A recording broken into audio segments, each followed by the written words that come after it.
नमस्कार। नमस्कार। कैसे हैं आप लोग?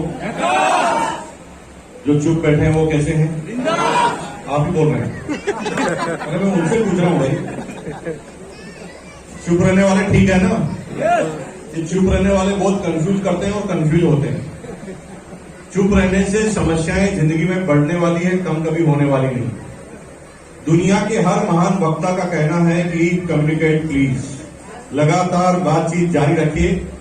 बातचीत अगर जारी रखेंगे तो जीवन की बड़ी बड़ी समस्याएं खत्म हो जाएगी, और चुप हो जाएंगे तो समस्याएं बढ़ जाएगी। तुम घर पर जाओ, तुम्हारी बीवी एकदम चुप है, समस्या बढ़ने वाली कि कम होने वाली? बढ़ने वाली ना। चुप रहने से बढ़ेगी बढ़ेगी, कम हो ही नहीं सकती। जैसे एक पुलिस वाला यहाँ पर आ जाए और पूछे कल यहाँ पर चोरी हुई थी, किसने की? तो जिसने नहीं की वो बोलेगा मैंने नहीं की, और जो चुप रहेगा उसके साथ क्या होगा आपको पता नहीं। तो चुप रहने वाले शंका के दायरे में भी आते हैं। तो मैं चुप रहने वाले से पूछ रहा हूं कैसे हैं आप लोग? नहीं बोल रहे, हालत खराब है, मैं जानता हूं हालचाल खराब है। और भारत के प्रधानमंत्री जो भी आते हैं हर साल लाल किले से बोलते हैं कि हालचाल अभी थोड़ा खराब है, ठीक कर दूंगा। 75 साल से तो बोल ही रहे हैं कर दूंगा, और हम भी गुमराह इसलिए हो रहे हैं कि हम सोच रहे हैं कि वो हालचाल ठीक करेगा। अरे वो कैसे करेगा? तुम्हारा हालचाल तुम ठीक करोगे ना, वो कैसे हालचाल ठीक करेगा? हम गुमराह हो जाते हैं कि ये ठीक कर देगा इसलिए उसको वोट दे दिया। कोई ठीक नहीं करेगा जीवन में, आपका हालचाल आप ही को ठीक करना होगा। अब आपका हालचाल अच्छा तो होगा, कैसे होगा? और क्या प्रोसीजर है जिससे हालचाल ठीक हो जाता है? भाई काम करेंगे, मेहनत करेंगे, वो तो ठीक ही है, लेकिन सबसे पहले क्या करेंगे? सबसे पहले हालचाल ठीक करने के लिए डोंट क्रिटिसाइज अदर। किसी को भी क्रिटिसाइज नहीं करना है, किसी को भी खंडित नहीं करना है। क्योंकि मेरी अपलाइन बार बार कहती है कि जीवन में अगर कुछ भी अच्छा नहीं है तो उसे अच्छा कह के अच्छा बना दो। क्या बोला? जीवन में अगर कुछ अच्छा नहीं है तो अच्छा कह के अच्छा बना दो। क्योंकि किसी को क्रिटिसाइज कर, किसी की बुराई कर, किसी को गाली देकर, किसी को डांट कर, किसी को मारकर इस दुनिया में सुधारा नहीं जा सकता। सुधारा जाए ही नहीं सकता, कैसे भी नहीं सुधार सकते आप। लेकिन ह्यूमन नेचर है कि जब हम चिढ़ते हैं, जब हमें गुस्सा आता है तो हम गालियां बकना चालू करते हैं, मार धाड़ करना चालू करते हैं और गुस्सा दिखाना चालू करते हैं। और गुस्सा दिखाने से कभी कोई सुधरा है तो बताओ? भाई आपका बच्चा पढ़ते नहीं है, आपका बच्चा थोड़ा पढ़ाई में कमजोर है, पढ़ता नहीं है, तो बीइंग ए पेरेंट्स आपको गुस्सा आता है कि नहीं आता? आता है। तो आपने गुस्सा करके उसके 2 चपाते मार दिए और बोल दिया गधे के बच्चे, उल्लू के पत्ते, बोल दिया। ऐसा करने से कितने के बच्चे मेरिट में आ गए अभी तक बताओ? एक भी नहीं आया ना। ऐसा करने से वो तुम्हारे से और दूर चला जाएगा, फिर तुम्हारे नजदीक भी नहीं आएगा। वो सोचेगा ये खड़ूस के पास जाऊंगा या मारेगा, वो दूर से भाग जाएगा, पास में भी नहीं आएगा। अब आपको करना क्या है? अच्छा कह के अच्छा बनाना। जैसे आपका बच्चा 10th क्लास में 3rd क्लास में पास हुआ, यानी 3rd डिवीजन में पास हुआ, तो आपको बहुत गुस्सा आ रहा, लेकिन आपको गुस्सा करना नहीं। गुस्सा करने से हो सकता है वो हमेशा के लिए पढ़ाई छोड़ दे। आपको गुस्सा नहीं करना, प्यार से हैंडल करना है, मार्कशीट को देखना है और बहुत मुस्कुराना है। क्या करेंगे? मार्कशीट को देखना है, मुस्कुराना है, फिर बच्चे की शक्ल की तरफ देखना है, फिर भी मुस्कुराना। कभी मार्कशीट देख के मुस्कुराइए, कभी शक्ल देखकर मुस्कुराइए। मुस्कुराकर धीरे से बोलिए भाई ग्रेट, गजब कर दिया तूने। सैल्यूट करने का दिल करता है।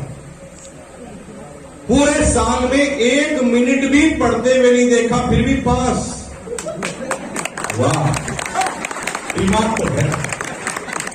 पूरे साल में 1 सेकंड भी पढ़ते हुए नहीं देखा, फिर भी 3rd क्लास में पास। इसका मतलब दिमाग तो तेरे अंदर है। जो व्यक्ति बिना पढ़े पास हो सकता है, मैं गारंटी लेता हूं कि 1 घंटा भी जिस दिन रोज पढ़ना चालू कर देगा, ये क्लास का टॉपर बन सकता है।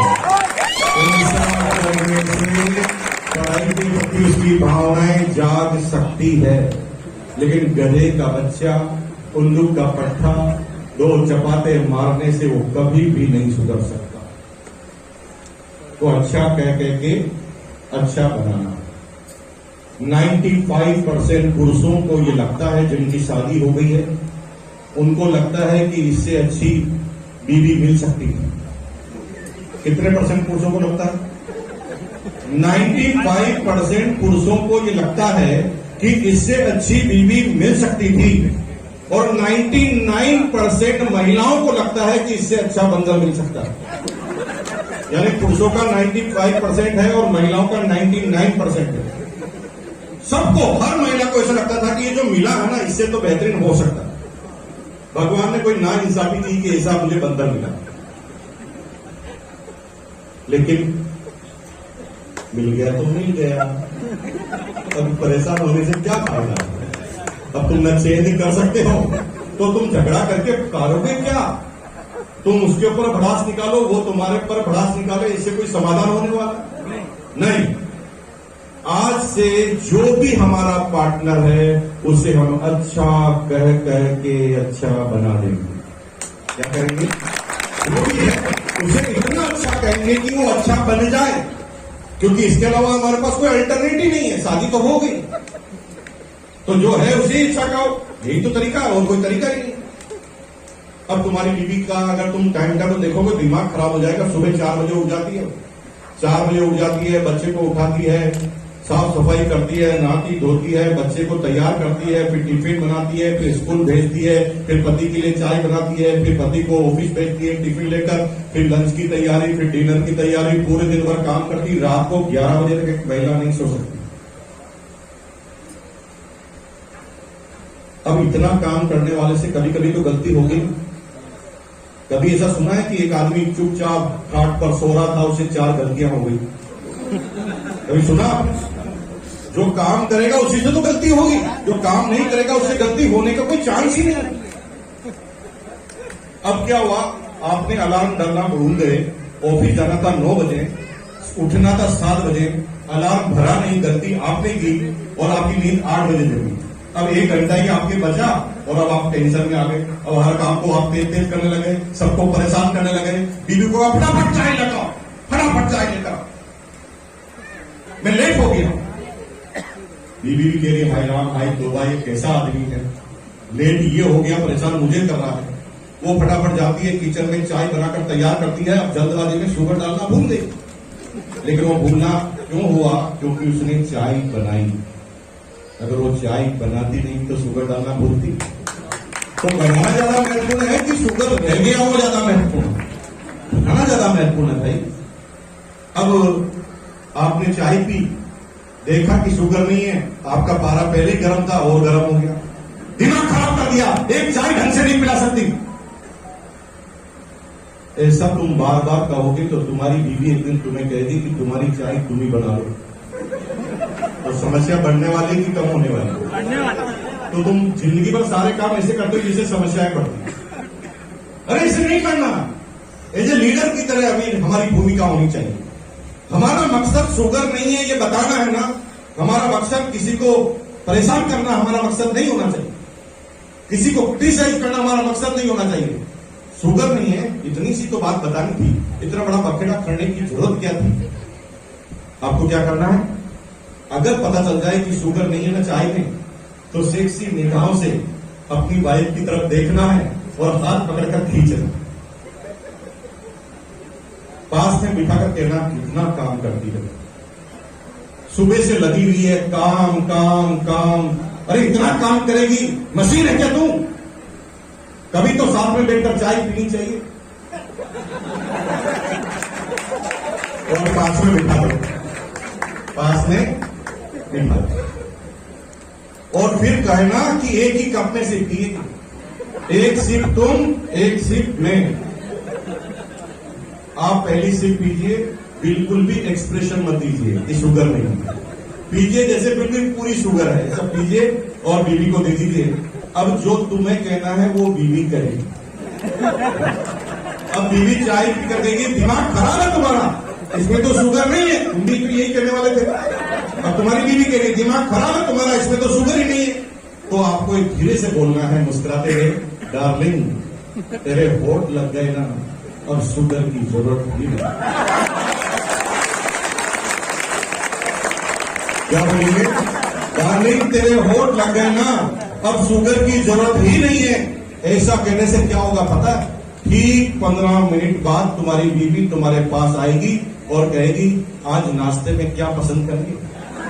हेलो, और बोलोगे दिमाग खराब कर दिया, चाय बनाना नहीं आता तो फिर तुम्हारी जिम्मेदारी तुम ही संभालो, कल की चाय तुम खुद बनाओ। समस्या में फंसने वाले हो कि नहीं फंसने वाले? तो अच्छा कह के अच्छा बनाना है। 90% लोगों को लगता है कि मेरी अपलाइन ठीक नहीं, तो उस अपलाइन को इतना अच्छा कहो कि उसे अच्छा बनने के लिए मजबूर करो।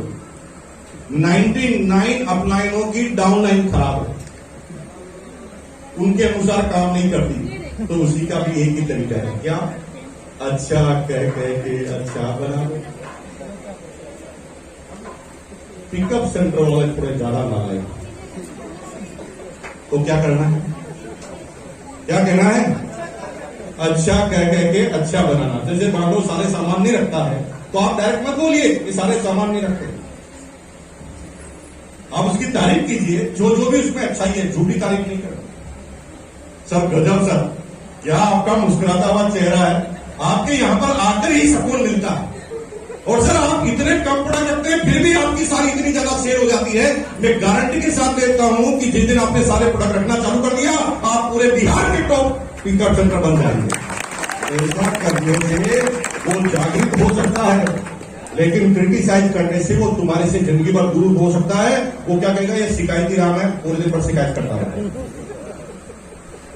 अच्छा कह के अच्छा बनाना। आज गर्मी बहुत है ना, तो इसे इतना अच्छा कहो कि गर्मी अच्छी हो जाए, ठीक है? अब गर्मी बहुत ज्यादा है, तुम क्या कर सकते हो? सूरज के आगे खड़े हो सकते हो, क्या करोगे? गर्मी तो है, लेकिन आपको पॉजिटिव सोचना है। क्या सोचना? हे भगवान थैंक्स, प्रभु को बहुत बहुत प्रणाम कि तूने मुझे अभी तक भी गर्मी सहन करने की ताकत प्रदान कर रखी है, और मेरे शरीर में अभी भी गर्मी बची हुई है। जिन लोगों को गर्मी में सर्दी लगती है, उन्हें तुरंत आईसीयू में जाना पड़ता है, डॉक्टर के पास जाना पड़ता है, और तूने मुझे डॉक्टर के पास जाने लायक नहीं रखा है। Thanks God. इसी तरह गर्मी लगती रहनी चाहिए, क्योंकि जीवन और दुनिया के सारे बड़े काम गर्मी में होते हैं और गर्मी से होते हैं, और ये गर्मी जब तक मैं जिंदा हूं तब तक लगती रहनी चाहिए। धन्यवाद। इस गर्मी से ही इतना प्यार करने लगो कि ये पसीना छूटे ना, इसमें मजा आना लग जाए।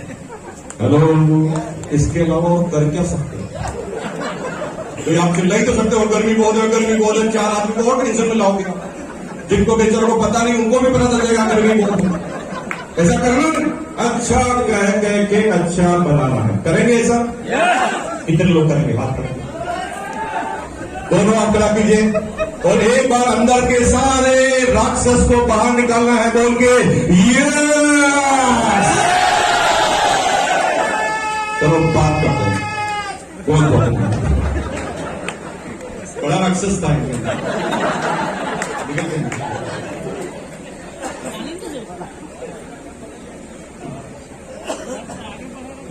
Thank you. क्या करना? बच्चा फिट हो जाए तो जिसमें वो पास हो गया उसकी तारीफ करनी चाहिए। समझिए मेरी बात कि भाई गजब आदमी है, थोड़ा सा ध्यान देता है, इसमें पास। अगर थोड़ा सा ध्यान देता तो इसमें भी पास हो जाता है। इसमें कौन सी बड़ी बात है? इसलिए कोई बड़ी बात नहीं है। फेल हो जाए या पास हो जाए, फेल हो जाकर मारने से वो कभी भी पास नहीं होगा, ये मैं बताना चाहता हूं। क्या बोलना चाहिए वो मैं नहीं बता रहा।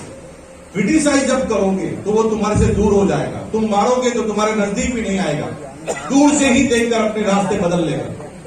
अगर तुम चाहते कि तुम्हारे नजदीक आए, तुम्हारे पास आए, तो तुम्हें उन्हें अप्रिशिएट करना पड़ेगा। जीवन के हर इंसान में, हर इंसान के अंदर अप्रिशिएशन की भूख होती है, और वो चाहता है कि कोई आदमी मुझे अप्रिशिएट करे, मैं जो भी काम करता हूं मुझे अप्रिशिएट करे।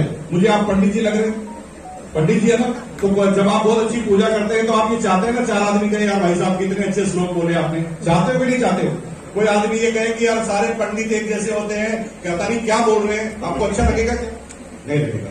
एप्रिशिएशन, जब कोई तारीफ, जजमान तारीफ करता ना, ये है हमारे सुपर डुपर पंडित, इनके पास है सबसे ज्यादा ज्ञान, और जब ये ढंग से भगवान की पूजा करते हैं सारे काम पूरे हो जाते हैं। अगर कोई आदमी पहले ही ऐसा आपको बोल दे तो आप वहां पर बहुत अच्छी पूजा करते हैं कि नहीं करते हैं?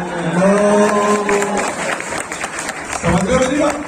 तो पहले ही कर दें, पहले ही कर दें। हम ट्रेन के फर्स्ट क्लास में होते हैं तो वेटर जब वो बेड सीट लेकर आता है तभी से उसकी तारीफ करना चालू कर देते हैं, भाई साहब जब तक हमारी यात्रा कंप्लीट नहीं होती वो हमारा सागिर्द बनकर घूमता है हमारे।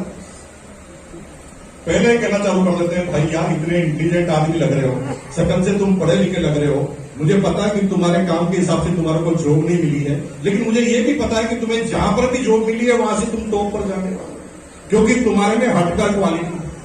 वहीं से बोलते हुए भाई साहब वो तो बात बात पर कहता चाय लेकर आओ, एप्रिसिएशन करेंगे। आज की बात करेंगे, किसका करेंगे? जो आपके जीवन में ठीक नहीं है उसका करेंगे, ठीक है? जो है उनका तो कर ही रहे हैं, और जो नहीं है उनका करना चालू कर देंगे, ठीक हो जाएगा। मेरा नाम मुकेश कोठारी है और मैं भीलवाड़ा से आया हूं। लगभग 2000 किलोमीटर दूर भीलवाड़ा यहां पर होगा। 1973 भीलवाड़ा राजस्थान में मेरा जन्म हुआ। 1973 में अपनी इंटर एजुकेशन भीलवाड़ा राजस्थान में ली। I am simply BCom. मेरे से ज्यादा कोई पढ़ा लिखा आदमी यहाँ पर है तो मैं उसकी बुद्धिमत्ता को, उनकी डिग्रियों को प्रणाम करता हूं और जिंदगी भर ये कोशिश करूंगा कि मैं आपसे सीखता रहूं। राइट। 1973 के बाद, जन्म के बाद, इंटर एजुकेशन करने के बाद एक प्राइवेट नौकरी से मैंने अपना इकोनॉमिकल करियर चालू किया। 750 रुपए की नौकरी से 750 रुपए की नौकरी मुझे बीकॉम करते ही क्यों करनी पड़ी? क्योंकि मेरे पिताजी करोड़पति थे। यस, मैं अभी ये पता कर रहा हूं कि कोई सत्यनारायण की कथा में तो नहीं आया कि हंडी नहीं स्वाहा। ये भाई सोच समझ के जो बोले ना उसको थोड़ा सोच समझ के आपको जवाब देना है। तो परिवार का इकोनॉमिकल बैकग्राउंड अच्छा नहीं था। 6 भाई बहनों का परिवार था। फैमिली में सबसे छोटा मैं था। मेरे माँ बाप का सपना था कि किसी तरह मैं अंतिम वाला भी पढ़ लिख जाऊं, क्योंकि मेरे पिताजी डिफेंस सर्विसेज में थे। फिटनेस साथ नहीं देती थी। वक्त से पहले उनको कंपलसरी रिटायरमेंट लेना पड़ा। और जब पिताजी का रिटायरमेंट हुआ 250 रुपए पेंशन आया करती थी, 250 रुपए मकान का किराया आया करता था। थोड़ा बड़ा मकान था। टोटल 500 रुपए इनकम थी। 6 भाई बहन स्कूल कॉलेज में पढ़ा करते थे। महंगाई तो ज्यादा नहीं थी, लेकिन 500 रुपए ज्यादा भी नहीं थी। तो उनका सपना था कि किसी तरह ये सबसे लास्ट वाला मुकेश कोठारी पढ़ लिख जाए, और इसलिए वो मुझे पढ़ाई छोड़ने नहीं देना चाहते थे। मेरी पढ़ाई में बिल्कुल रुचि नहीं हुआ करती। मैं चाहता था कि मैं 10th के बाद बिल्कुल पढ़ू ही नहीं, लेकिन मेरे पिताजी की जिद थी कि नहीं, ये डिग्री तो तुझे लेनी है कॉन्फिडेंस के लिए, तेरे को जो करना है वो कर, लेकिन डिग्री तुझे लेनी ही। और उन्होंने मुझे बीकॉम की डिग्री करवा दी। भैया बीकॉम तक हमने पास कर ली, लेकिन मुझे याद नहीं है कि 10th के बाद मैंने कभी 15 दिन पहले भी क्लास में पढ़ना चालू किया। पढ़ाई में रुचि नहीं थी, पैसे कमाने में बहुत रुचि। फिर भी पास हो गए, क्योंकि हमारे अंदर एक क्वालिटी थी, और उसी क्वालिटी की वजह से इस बिजनेस के अचीवर बने, जिसे कहते हैं कॉपी करना। बीकॉम तक हुए पास। 3-4 दिन पहले पढ़ते थे एग्जाम के पहले।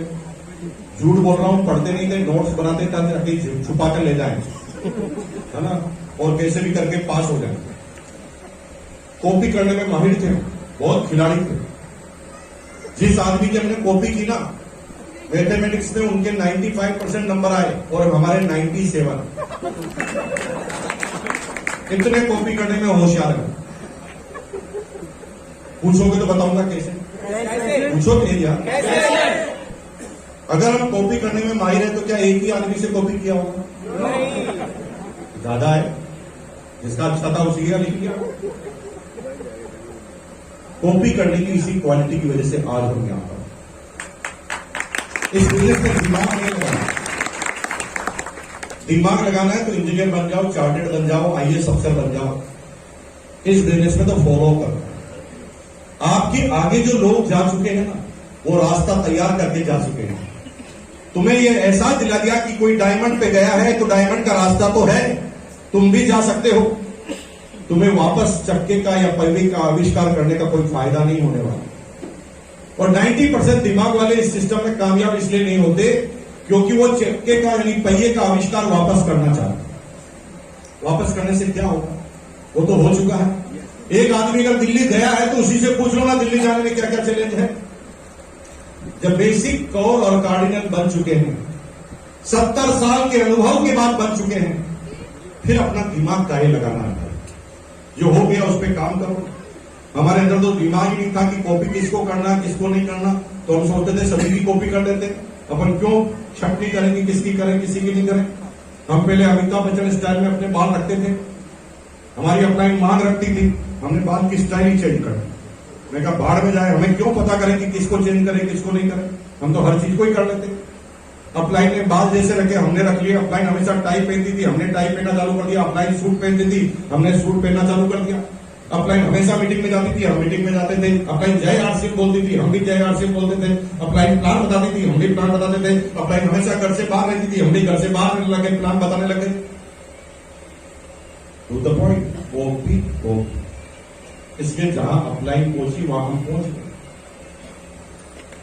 अगर किसी ने कहा कि यहां से 7 कदम चलने पर तुम वहां पर पहुंचोगे, 1, 2, 3, 4, 5, 6 और 7 कदम पर तुम यहां पहुंचोगे, अगर किसी ने कहा है तो फिर दिमाग लगाने की जरूरत क्या है?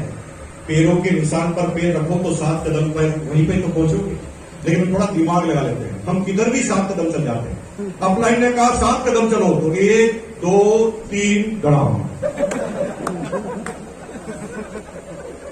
7 कदमों पे चलने हैं, कॉपी करो ना, पहले पता लगाओ कि एग्जैक्ट कदम गिरा था। पूरा साफ करके पैर को एग्जैक्ट वहीं पर रखो जहां पर पड़ा था। 1, 2, 3, 4, 5, 6, 7 वहीं पर पहुंचे कि नहीं पहुंचे? क्या दिमाग लगाया हमने? कॉपी कर डाली।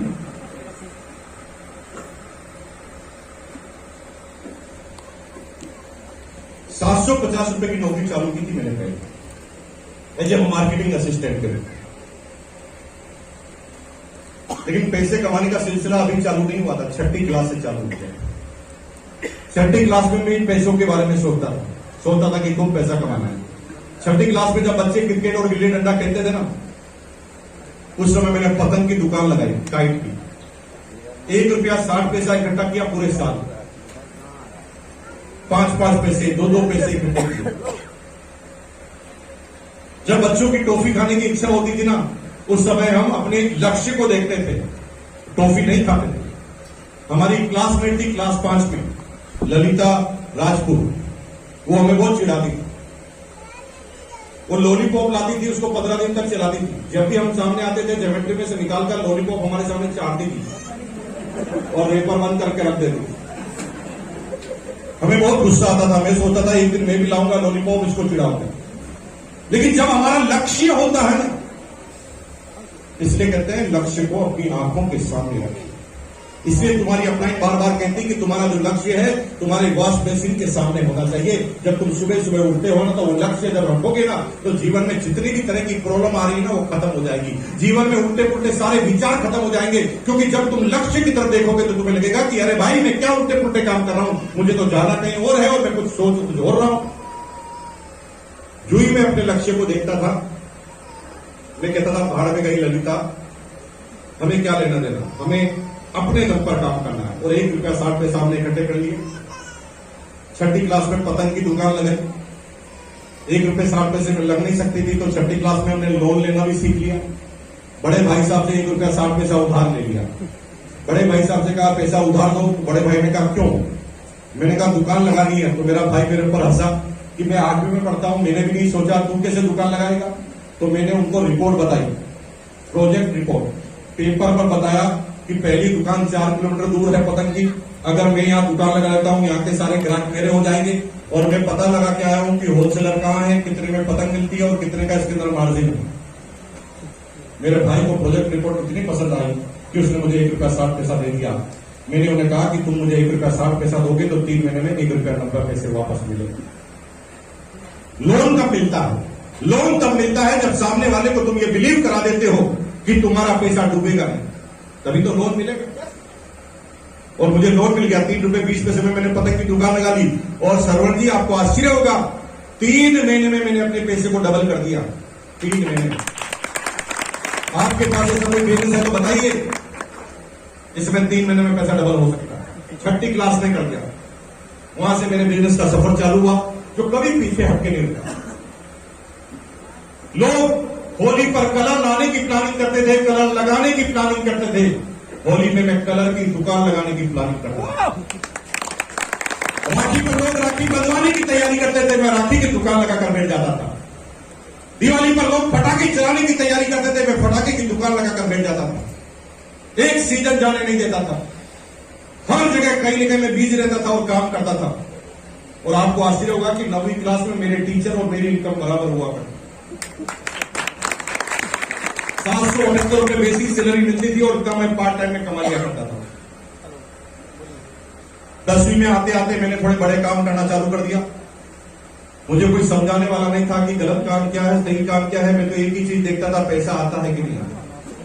जहां पर भी पैसा आता था मैं वो काम करने लग जाता था।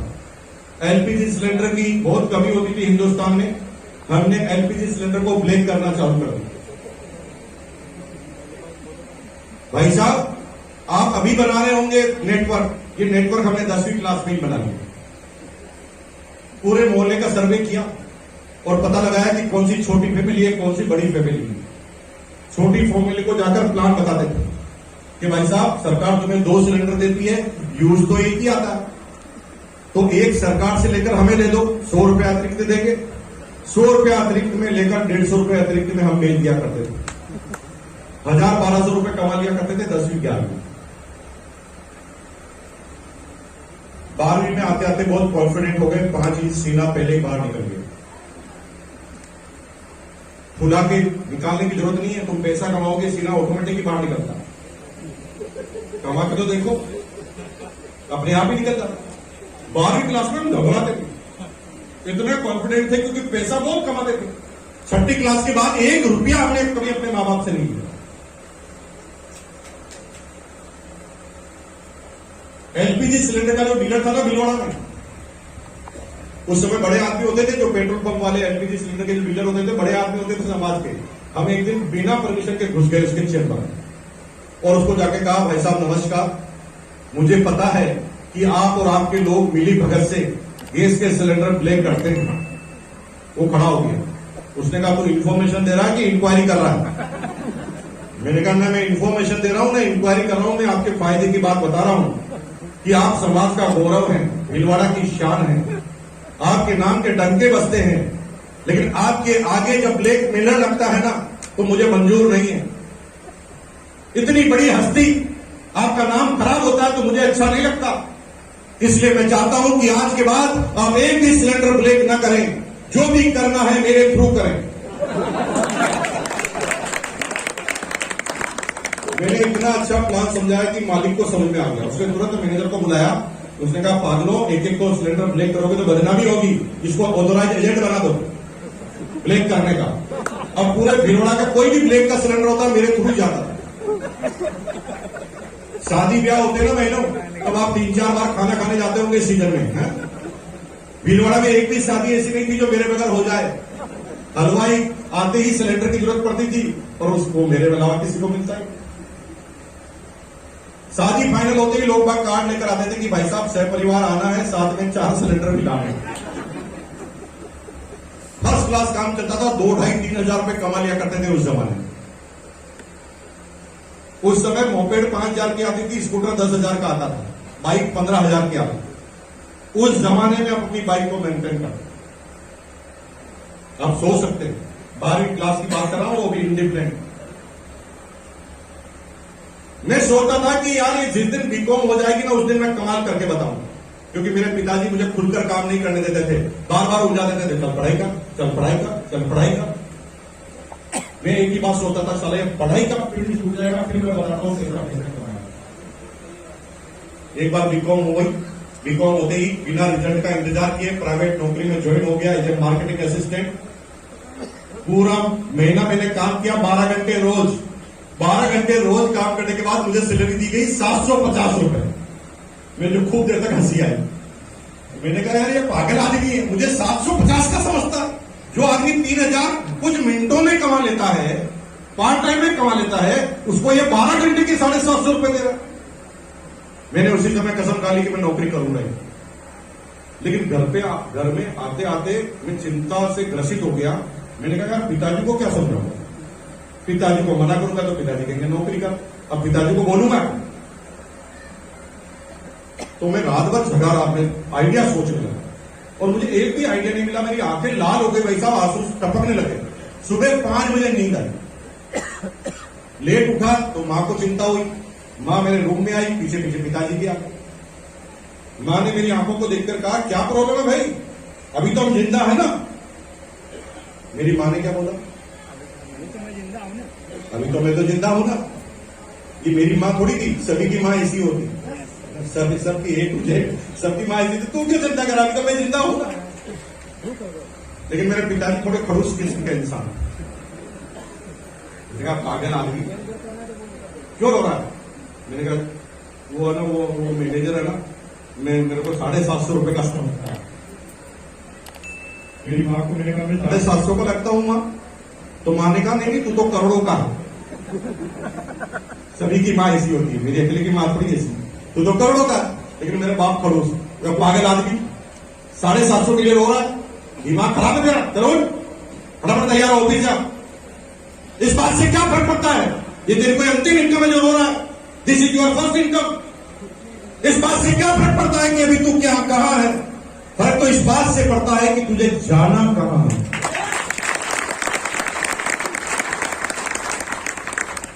मुझे दोबारा फिर भेज दिया ऑफिस। अब ये कंफर्म हो गया कि ऑफिस तो जाना ही पड़ेगा चाहे कुछ भी करे। तो मैंने भी सोचा कि चलो जाना ही पड़ेगा, तो काम करने लगा ढंग से। काम करने का तरीका आम आदमी से बिल्कुल अलग था, हटकर था। अपने सारे काम 5 बजे तक खत्म कर लेता था, सारे कर्मचारी 8 बजे तक खत्म करते थे, मैं 5 बजे ही खत्म कर लेता।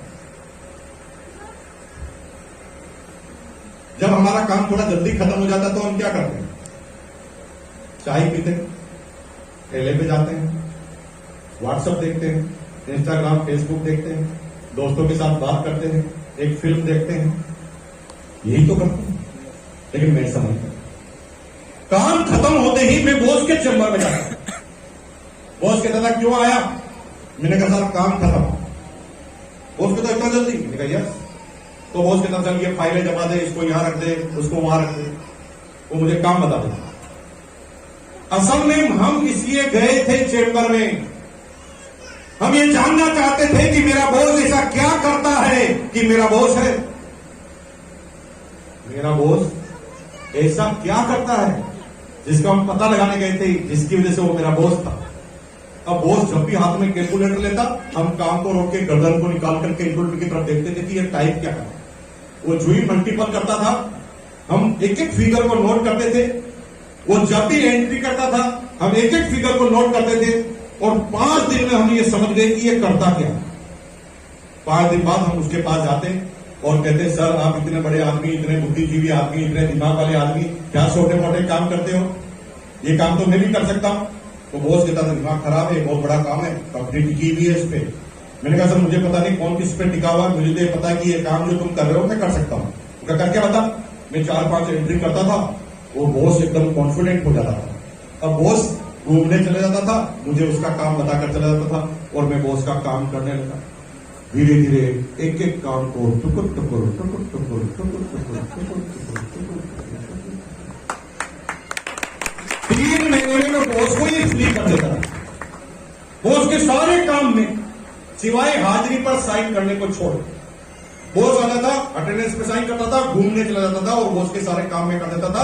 काम इतने परफेक्ट होते थे कि बॉस का इंक्रीमेंट पहले से भी ज्यादा लगता और काम कुछ करना ही नहीं पड़ता। बॉस पूरी कंपनी में सबको छुट्टी दे देता था, लेकिन मुझे छुट्टी नहीं देता, क्योंकि मैं जिस दिन छुट्टी पे जाता था उसका पारा बढ़ जाता था, क्योंकि उसको काम करने की अब आदत रही नहीं।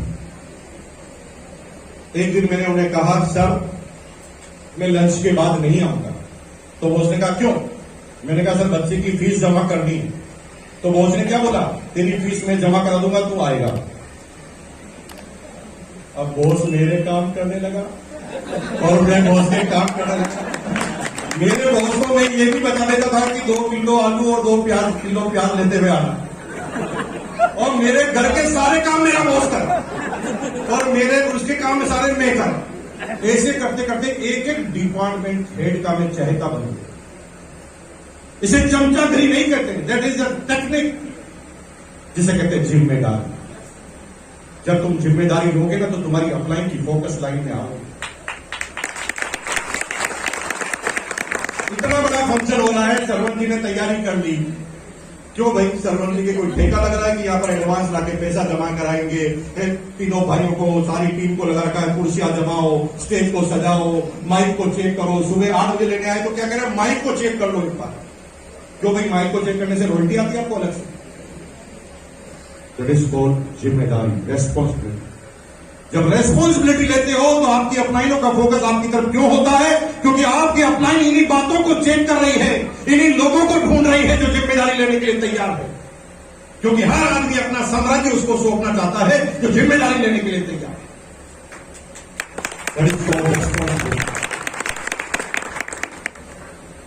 3.5 साल तक मेरी कंपनी का मालिक मेरा नाम नहीं जानता था। 3.5 साल तक, जबकि सारे डिपार्टमेंट का काम मैं करता था। एक दिन मैं 15 दिन की छुट्टी लेकर चला गया, बिना इंफॉर्मेशन दिए, कागज पे लिखा 15 दिन की छुट्टी गायब। पूरी कंपनी हिल गई। उसी दौरान कंपनी का मालिक आ गया ऑफिस में। कंपनी के मालिक ने सब मैनेजर को बुलाया और कहा रिपोर्ट दो। सारे मैनेजर ने कहा रिपोर्ट नहीं मिलेगी क्योंकि मुकेश कोठारी छुट्टी पर है। उसने कहा मुकेश कोठारी कौन सी बना है, लेकर आओ। वो कहते वो छुट्टी पर है। नहीं, घर से लेकर आओ। 4 मुस्टंडे भेज दिए मेरे घर पर और 4 आदमी मुझे कहते हैं चलो बॉस ने बुलाया है। मैंने कहा मैं नहीं चलूंगा, मैं छुट्टी पे हूं। वो कहते नहीं, कोई ऑप्शन थोड़ी दे रहे हैं, बोल रहे हैं चल रहे हो या उठाकर ले चले। तो मुझे गाड़ी में बिठाया और ऑफिस ले गए। सामने ही बॉस बैठा था। गेट में घुसते ही बॉस मुझे कहता तू मुकेश कोठारी है? मैंने कहा सर नहीं मुकेश कोठारी हूं। क्यों नहीं आ रहा? मैंने कहा सर वो सैलरी परवड़ती नहीं, 3,500 मिलते हैं। अच्छा, सैलरी की वजह से? मैंने कहा यस सर। चल कोई बात नहीं, कल आ जाना, 4,000 देंगे। मैंने कहा 4 नहीं 7। 2 बार 100% इंक्रीमेंट लेने वाला मुकेश कोठारी इकलौता आदमी था पूरी कंपनी। 2 बार 100% इंक्रीमेंट, क्योंकि वो जिम्मेदारी लेने के लिए तैयार। 14,000 की सैलरी थी मेरी, 13-14,000 के बीच में समथिंग सैलरी हुआ करती थी। सब कुछ ठीक चलता था। स्कूटर मेंटेन करता था मैं, LML वेस्पा 150 NV। कंपनी इधर उधर जाने के लिए कार प्रोवाइड करा दी थी और हमारे पास स्कूटर हुआ करता था।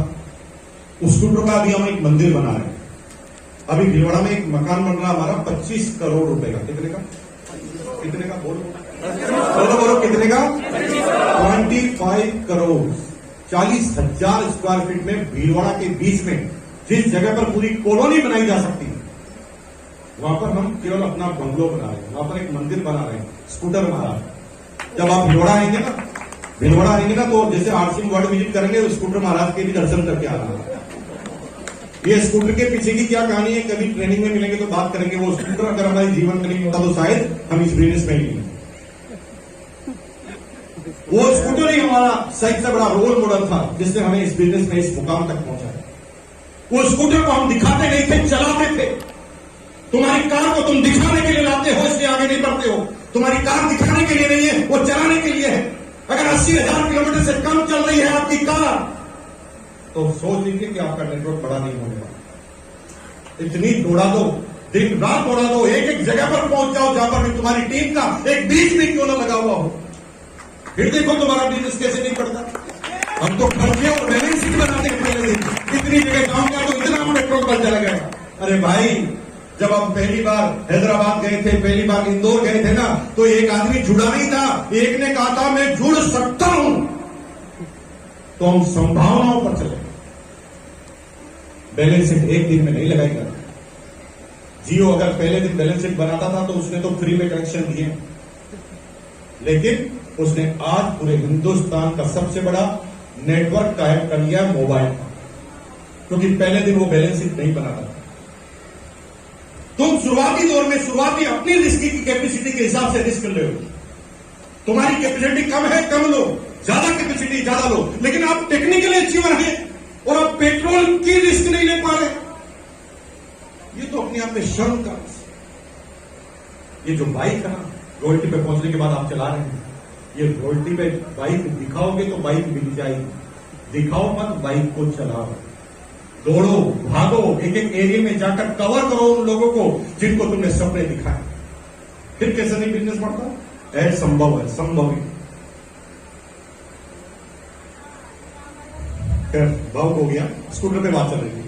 तो 25 करोड़ रुपए का मकान बन रहा है, जिसको देखने का मौका मिलेगा। 3 महीने में कंप्लीट हो जाएगा। कंप्लीट तो हो जाना चाहिए अब तक, लेकिन हम लोग फ्री नहीं रहते। इस वजह से क्या होता है कि डिसीजन लेने में देरी हो जाती है, किसी को फाइनल करने में देरी हो जाती है। लेकिन आप 3-4 महीने बाद आप आएंगे तो ऑफर में 2 रूम बनाए, only for reserve for call deluxe, 5 star deluxe.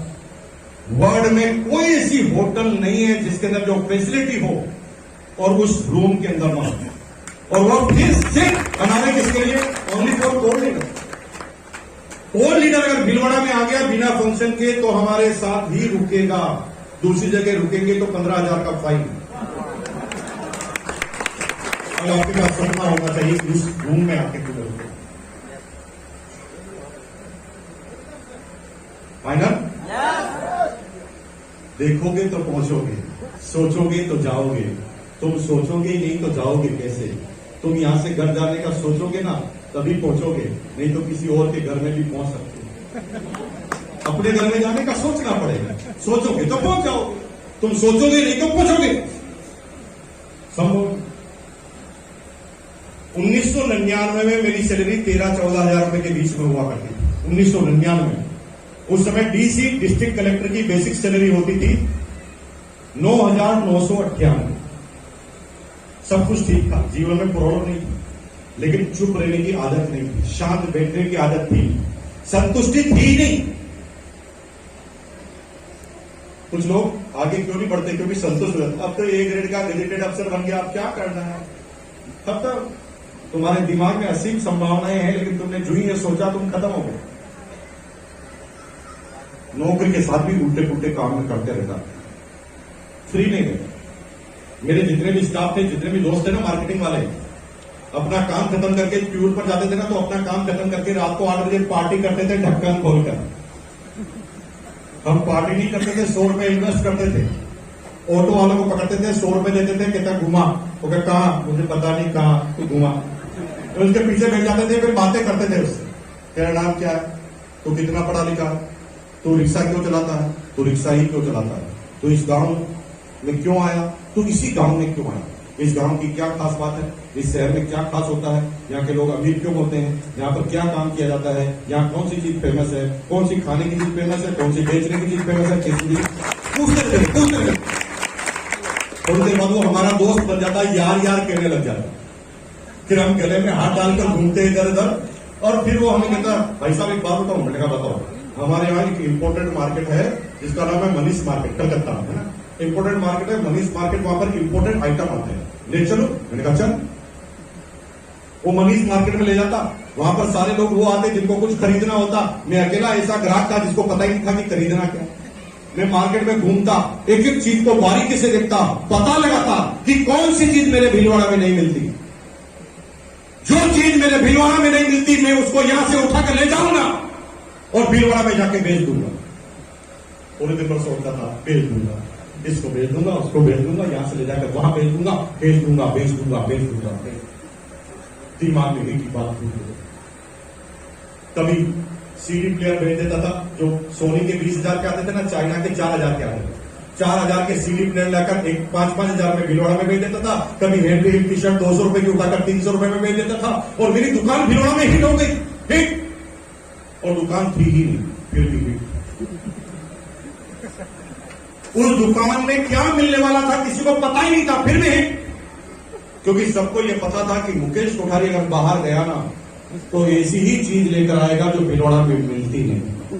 तो मेरे एक्सक्लूसिव कस्टमर थे, पैसे वाले कस्टमर हुआ करते थे, उनको पता है कि बाहर जाएगा तो कुछ नया ही लेकर आएगा। तो लोग मेरे से घर पर आकर पूछते थे, आप ट्यूर पर कब जाओगे, वापस कब आओगे? और भाई साहब मेरे सामान लाते ही बिक जाते थे। मेरे ग्राहक ही एकदम फिक्स हुआ। 13-14 हजार सैलरी, 13-14 हजार एक्स्ट्रा कमा लेता था। मेरे बॉस की सैलरी थी 17,000, उस समय मैं 26,000 रुपए पर मंथ कमा। जीवन में प्रॉब्लम नहीं थी, काम चल रहा था, ढूंढता था, रोज नई अपॉर्चुनिटी ढूंढता रहता था, आंखें खुली रखता था, मना नहीं करता था। कोई भी कहता ये समझाऊंगा, मैंने कहा ठीक है समझूंगा ना सर, क्योंकि मुझे पता है करना ना करना मेरे हाथ में है, लेकिन समझने में कोई बुराई नहीं हो सकती। समझने तो ये तो पता चल जाएगा कि इसे करना है कि नहीं करना। समझने में ये तो पता चल जाएगा कि क्या अच्छा है और क्या बुरा। समझना क्यों नहीं, समझना तो है। एक दिन एक घटना घटी। शनिवार का दिन था, रात को 8 बजे का समय। मैं सैटरडे के दिन बड़ा ही खुश था क्योंकि कल संडे था। अगले दिन का राजा मैं था, कोई मेरे ऊपर बॉस नहीं था। गाना गाते गाते स्कूटर की तरफ बढ़ रहा था, तभी पीछे से आवाज आई, मुकेश। मैंने पीछे घूमकर देखा तो मेरा बॉस हाफते हाफते मेरे पास आ रहा था। मैं एकदम स्टेच्यू की तरह खड़ा हो गया। क्यों खड़ा हो गया? क्योंकि मन में डर लग रहा था, क्योंकि बॉस मेरे नजदीक जब जब भी आता था संडे खराब करने की प्लानिंग लेकर आता। वो मेरे पास आया, उसने हाफते हाफते कहा, मुकेश तेरी हेल्प चाहिए। मैंने कहा सर कैसी हेल्प चाहिए? ए भाई, मुझे पहली बार पता चला जो तू करता है वो सही करता है। मैंने कहा सर मैं क्या करता हूं? मैं तो नौकरी करता हूं। कब? तो साइड में बिजनेस नहीं करता? मुझे पता है।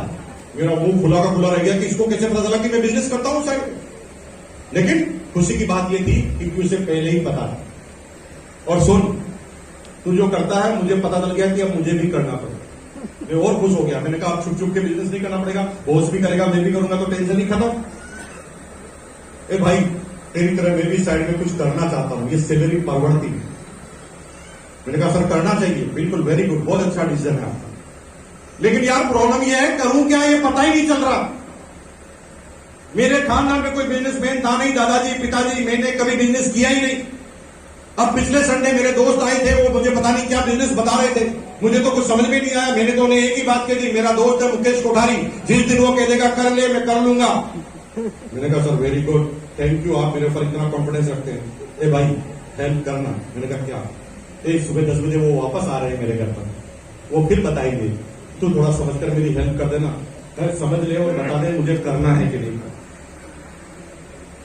द टाइप ऑफ पीपल, हर व्यक्ति को एक तरह से इनवाइट करोगे नहीं आएगा। एक आदमी पहले ही लखपति है और तुम कहोगे बिजनेस में आ जाओ लखपति बन जाएंगे, तो वो तो पहले लखपति है। वो बिजनेसमैन सिक्योरिटी की वजह से आएगा। एक हाउसवाइफ जिसका पति पहले ही 2 लाख रुपए पर मंथ कमाता है, वो पैसों की वजह से नहीं, इंडिपेंडेंसी के लिए आएगी। एक स्टूडेंट एज ए करियर समझने के लिए आएगा। हर आदमी की रिक्वायरमेंट है, उसके अनुसार आपको उसे इनवाइट करना पड़ेगा। मुझे कैसे इनवाइट किया? क्योंकि मुझे बिजनेस के इनवाइट करता तो मेरा ईगो बढ़ जाता, क्योंकि मैं तो बिजनेस पहले ही करता था। तो मेरा बॉस जानता था अच्छी तरह कि इसको बिजनेस की तरह से बुलाएंगे तो ये आएगा ही। तो उसने मुझे गच्चा दे दिया। उसने कहा एज ए एडवाइजर आ जा। ए भाई तू आ जा और मुझे समझकर बता दे कि करना है कि नहीं। मैंने कहा सर वाई नॉट, मैं आऊंगा सर, आपकी हेल्प इतनी तो मैं कर ही सकता हूं। और मैंने यस कर दिया। तभी बॉस ने 3 काम और बता दिए। पहला, ए भाई ठीक 10 बजे आ जाना, क्योंकि तू 10 बजे नहीं आएगा ना तो बताना शुरू कर देंगे और पूरी बात अगर तू नहीं समझेगा तो तेरा क्या जाएगा, फ्यूचर तो मेरा खराब होगा। मैंने कहा नहीं सर, फ्यूचर आप ही का खराब होगा, मैं ठीक 10 बजे आना। दूसरी बात बोली, ए भाई पेन डायरी जरूर लेते हुए आना, क्योंकि तू कुछ लिखना भूल गया तो तेरा क्या जाएगा, फ्यूचर तो मेरा खराब होगा। मैंने कहा सर मैं पेन डायरी लेकर आऊंगा। तीसरी बात, ए भाई आगे आगे आकर बैठना, क्योंकि पीछे से कुछ समझ में नहीं आता और तुझे अगर कुछ समझ में नहीं आया तो तेरा क्या जाएगा, फ्यूचर तो मेरा खराब होगा ना। एज ए एडवाइजर पहले दिन बुला लिया, कोई टेंशन थी ही नहीं कि मुझे बताएंगे। यहां पर तो कुछ लोगों की शक्ल देखकर लग रहा है कि किडनैप करके लाया गया, वो बेचारे आने वाना नहीं चाहते थे, है ना। अब यहां आकर पता चला कि कुछ समझा रहे हैं, इसलिए वो टेंशन में। हम तो कोई टेंशन में थे ही नहीं, क्योंकि हमें तो करना ही नहीं था, हमें तो समझाना था करना है कि नहीं करना, उसको समझाना था। हम आके बैठ गए, आगे आकर बैठ गए, पेन डायरी खोल ली, सोचा था कि ये बोलेंगे हम लिखेंगे और वो उसको बता देंगे। पहला कार्टून आया सूट पहनकर गर्मी में, यहां पर भी बहुत सारे कार्टून आए होंगे ना सूट पहनकर गर्मी में, तो सूट पहनकर गर्मी में आया पहला आदमी। हम देखते ही कंफ्यूज, मुझे लगा कि यार ये आदमी को इतनी सर्दी लग क्यों रही, पसीने से तरतर हो रहे हैं, राजस्थान का टेम्परेचर 48 डिग्री और इसने सूट पहन रखा। अगर उस समय गूगल होता तो हम तुरंत पूछ लेते गूगल से कि गर्मी में सर्दी किसको लगती है महाराज बताइए, तो गूगल बता देता। लेकिन हमारे समय में तो इंटरनेट होता ही नहीं था, गूगल होता ही नहीं था। उस समय सबसे अच्छा गूगल होता था पड़ोसी। हर चीज को कंफर्म पड़ोसी से करना होता है।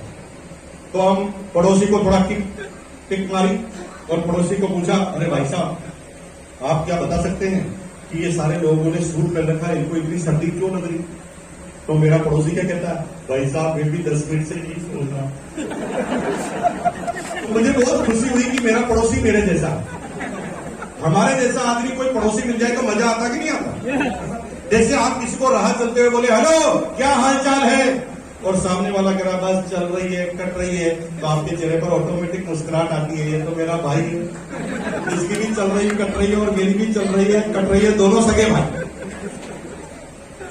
तो मुझे बड़ी खुशी हुई, मैंने कहा खेल बाहर में जाए, हमें क्या लगने लगा, हमें तो बिजनेस समझना है। फिर दूसरा कार्टून आया, वो क्या बजाओ ताली, बजाओ ताली। मैंने कहा भाई मैं क्यों ताली बजाऊं और किस खुशी में ताली बजाऊं। यहां पर भी जो लोग अभी तक ताली नहीं बजा रहे हैं, सलूट करने का मन कर रहा है। मेरी कैटेगरी के आने तो सारे लोग मेरी कैटेगरी के आने, क्योंकि ताली बजाने से नहीं बजाता है कोई, मैंने तो ताली नहीं बजाई फिर भी आ गया। तो गलत फिल्म में मत रहना, ताली बजाओगे तो ही आओगे, जो ताली नहीं बजाता वो भी यहां पर आ जाए। मैंने ताली बजाई, फिर वो थक गया कार्टून, फिर तीसरा कार्टून आया। मेरे आने से पहले बहुत सारे कार्टून यहां पर भी बदल रहे थे, सब जगह बदलते हैं, कोई बड़ी बात नहीं। तीसरा कार्टून आया, वो कहता भाई साहब इसको 500 रुपए आने वाले हैं, क्योंकि कंपनी चालू हुई थी, किसी को चेक आया ही नहीं था, 5 दिन टोटल हुए थे, आने वाले हैं क्योंकि 3-4 आदमी को ज्वाइन कराया होगा, आने वाले होंगे। उसने कहा इसको आने वाले हैं, इसके सम्मान में खड़े होकर ताली बजाई जाए। मुझे एकदम गुस्सा है, मैंने कहा अच्छा बेटा 500 तो इसको आने वाला और ताली मैं बजाऊंगा। अरे इसको 500 आने वाले हैं तो इसकी बीवी बजाएगी ताली, इसका बाप बजाएगा ताली, इसका पड़ोसी बजाएगा ताली, इसका साला बजाएगा ताली, 500 इसको आएंगे ताली मैं बजाऊंगा। मैंने कहा ऐसा पागल आदमी में नहीं। मनी मन सोचा और ताली बजाना बिल्कुल नहीं बजा। फिर चौथे नंबर का कार्टून, वो कहता है भाई और बहनों अब मैं बुलाने जा रहा हूं दुनिया के सबसे बड़े कार्टून को सबसे लास्ट में। यहां सबसे लास्ट में कौन है? बड़ा कार्टून लास्ट में आता है, समझाना चाह रहा हूं। जिससे मैं कार्टून बोल रहा हूं ना, वो मेरे धर्म गुरु है, भगवान है, ईश्वर है, अल्लाह है। इतनी सारी बात कहने के बाद भी हमें लगता है कि उनके जूतों की कील की बराबर भी हम नहीं है। मेरी ग्रेट ग्रेट अटैक श्रीमान बीसी चौधरी जी, श्रीमान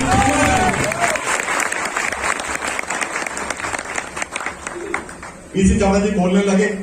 हमने सोचा कि ये बड़ा कार्टून ये जरूर बताएगा कि करना क्या है, लेकिन वो तो धीरे धीरे बातें करते करते डायलॉग बोलने लगे। डायलॉग बोलते बोलते उन्होंने कहानी सुनाना चालू कर दिया। कहानी में डायलॉग में कहानी। भाई साहब बात करने में इतना खतरनाक है बीसी चावड़ा जी, उनके पास शब्दावली इतनी जोरदार है कि कौन सा शब्द किसके साथ जोड़ दे पता ही नहीं चले, कब उनकी तरंगों में आदमी खो जाता है पता ही नहीं। मैं थोड़ी देर बाद भूल गया कि आया क्यों। मैंने अपनी पेन डायरी को साइड में रख दिया और मैं उनकी तरफ गहराई से देखने लगा। थोड़ी देर बाद में मुस्कुराने लगा, उनकी बात को सुनकर मुस्कुराने लगा। जब मैं मुस्कुराता था ना तो मेरे ठीक 1 सेकंड बाद मेरा बॉस मुझे देखकर मुस्कुराता। समझ में नहीं आ रहा कि यार इसको मेरे बाद में बात क्यों समझ में आ रही, साथ में क्यों नहीं समझ में आ रही। बाद में पता चला कि वो ये सोच रहा है कि हंस गया मतलब फंस गया, वो बाद में पता चला, पहले नहीं पता चला। तो मैं ऐसे मुस्कुरा रहा, तो मेरा बॉस मुझे देख के मुस्कुरा। थोड़ी देर बाद में भूल ही गया कि मैं आया क्यों हूं। मैं दोनों विशेष को घूर के देखने लगा, तेज हंसने लगा, चिल्लाने लगा, उछलने लगा, सीटियां बजाने लगा, तालियां बजाने लगा। इसे कहते हैं किरदार में खो जाना। जब फिल्म का डायरेक्टर मजबूत होता है ना तो हम भी किरदार में खो जाते हैं। फिल्म देखते देखते गुस्सा हमें आने लगता है, कभी कभी तो हम सीट से उठकर विलेन को मारने चले जाते हैं। अरे भाई फिल्म चल रही है तू कहां घूम रहा है। हमारी बहनें ना फिल्मों में रोना चालू कर देती है, वो भूल ही जाती है कि फिल्म चल रही है, वो फिल्म के अंदर घुस जाती है। इसे कहते हैं किरदार में खो जाए। हम किरदार में इतने खो गए कि भूल ही गए कि आए कि हम तो उछलने लगे, तालियां बजाने लगे। थोड़ी देर बाद पड़ोसी ने बताया कि सेमिनार समाप्त हो गई। तब तो होश आया। होश आते ही मैंने डायरी को देखा तो डायरी खाली। अरे बाप रे, अब बॉस को क्या बताएंगे। बॉस सबसे पहले यही पूछेगा करूं कि नहीं। तो मुझे डर लगा। मैंने कहा यार अभी बॉस सबके सामने इंसल्ट कर देगा, सबके सामने गालियां बक देगा, सुबह जो होगा देखेंगे। मैंने डायरी को लगाई बगल में और मैं स्कूटर की तरफ निकल गया। लेकिन मैं भूल गया कि जो हमें लेकर आता है उसके दोनों कैमरे हमारी तरफ ही होते हैं। जो नए आए हैं ना वो तुम टॉयलेट करने को जाओ, तुम्हारे पीछे पीछे आ जाएगा जो तुम्हें लेकर आया। ऐसे कोई जाने देगा क्या तुम्हें? तो हम स्कूटर की तरफ गए तो बॉस भी हमारे पीछे पीछे आ गया। अब मैं एकदम खड़ा हो गया। मैंने कहा पूछेगा करूं कि नहीं करूं, लेकिन उसने पूछा ही नहीं। उसने कहा कैसा लगा। मैंने कहा सर अच्छा लगा। मैंने सोचा दूसरा प्रश्न पूछे, दूसरा भी उसने पूछा वास्तव में मजा आया? मैंने कहा सर बहुत मजा आया, अगली बार ये कार्टून आए तो मुझे बुलाना, ये बहुत अच्छी अच्छी बातें करता है। वो मुझे कहा कंफर्म? मैंने कहा कंफर्म, ठीक है सुबह मिलते हैं। एकदम लंबी सांस ली थी, पूछा ही नहीं, बढ़िया रहा। और मैं घर पे चला गया, आराम से रात निकल गई, सुबह ऑफिस गया। ऑफिस में जाते ही गेट कीपर मुझे बोलता है सर आपके चेंबर में जाने से पहले बॉस से चेंबर में जाकर आना, बॉस ने आपको याद किया। मुझे थोड़ी डर लगा कि बॉस अब शायद सुबह डांटेगा, तो मैं बॉस के चेंबर के सामने गया तो बॉस मुझे दूर के कहता है हेलो कोठारी, आइए आइए, वेलकम। ऐसा पहली बार हुआ है 17-18 साल। फर्स्ट टाइम बॉस कह रहा आइए आइए वेलकम। बॉस तो गालियां बकता था दूर से, और ये आइए आइए वेलकम, ये हो क्या गया? ये मौसम चेंज कैसे हो गया? मैं और घबराने लगा, डरने लगा। मैंने कहा कुछ मामला गड़बड़ा भैया, कोई खतरे की कहानी। मैं फटाफट चेंबर में गया, मैं बैठा, बैठते ही उन्होंने मुझे कहा पानी पीजिए। तो उन्होंने कहा पानी पीजिए, तो मैं पानी पी लेता हूँ, दोनों काम साथ साथ होते हैं।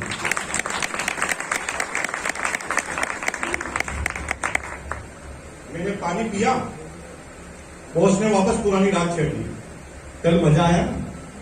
मैंने कहा सर मजा आया। वास्तव में मजा आया कि नहीं आया? मैंने कहा नहीं सर वास्तव में ही आया, जोर देकर कहा। तो उसने अपने सीट के नीचे से काले कलर का बैग निकाला और मुझे दे दिया, ये मजा आया तो लो। उस समय इस बिजनेस को ज्वाइन करने के लिए 3 जोड़ी कपड़े खरीदना अनिवार्य था, जिसमें पैंट शर्ट और कपड़े होते थे।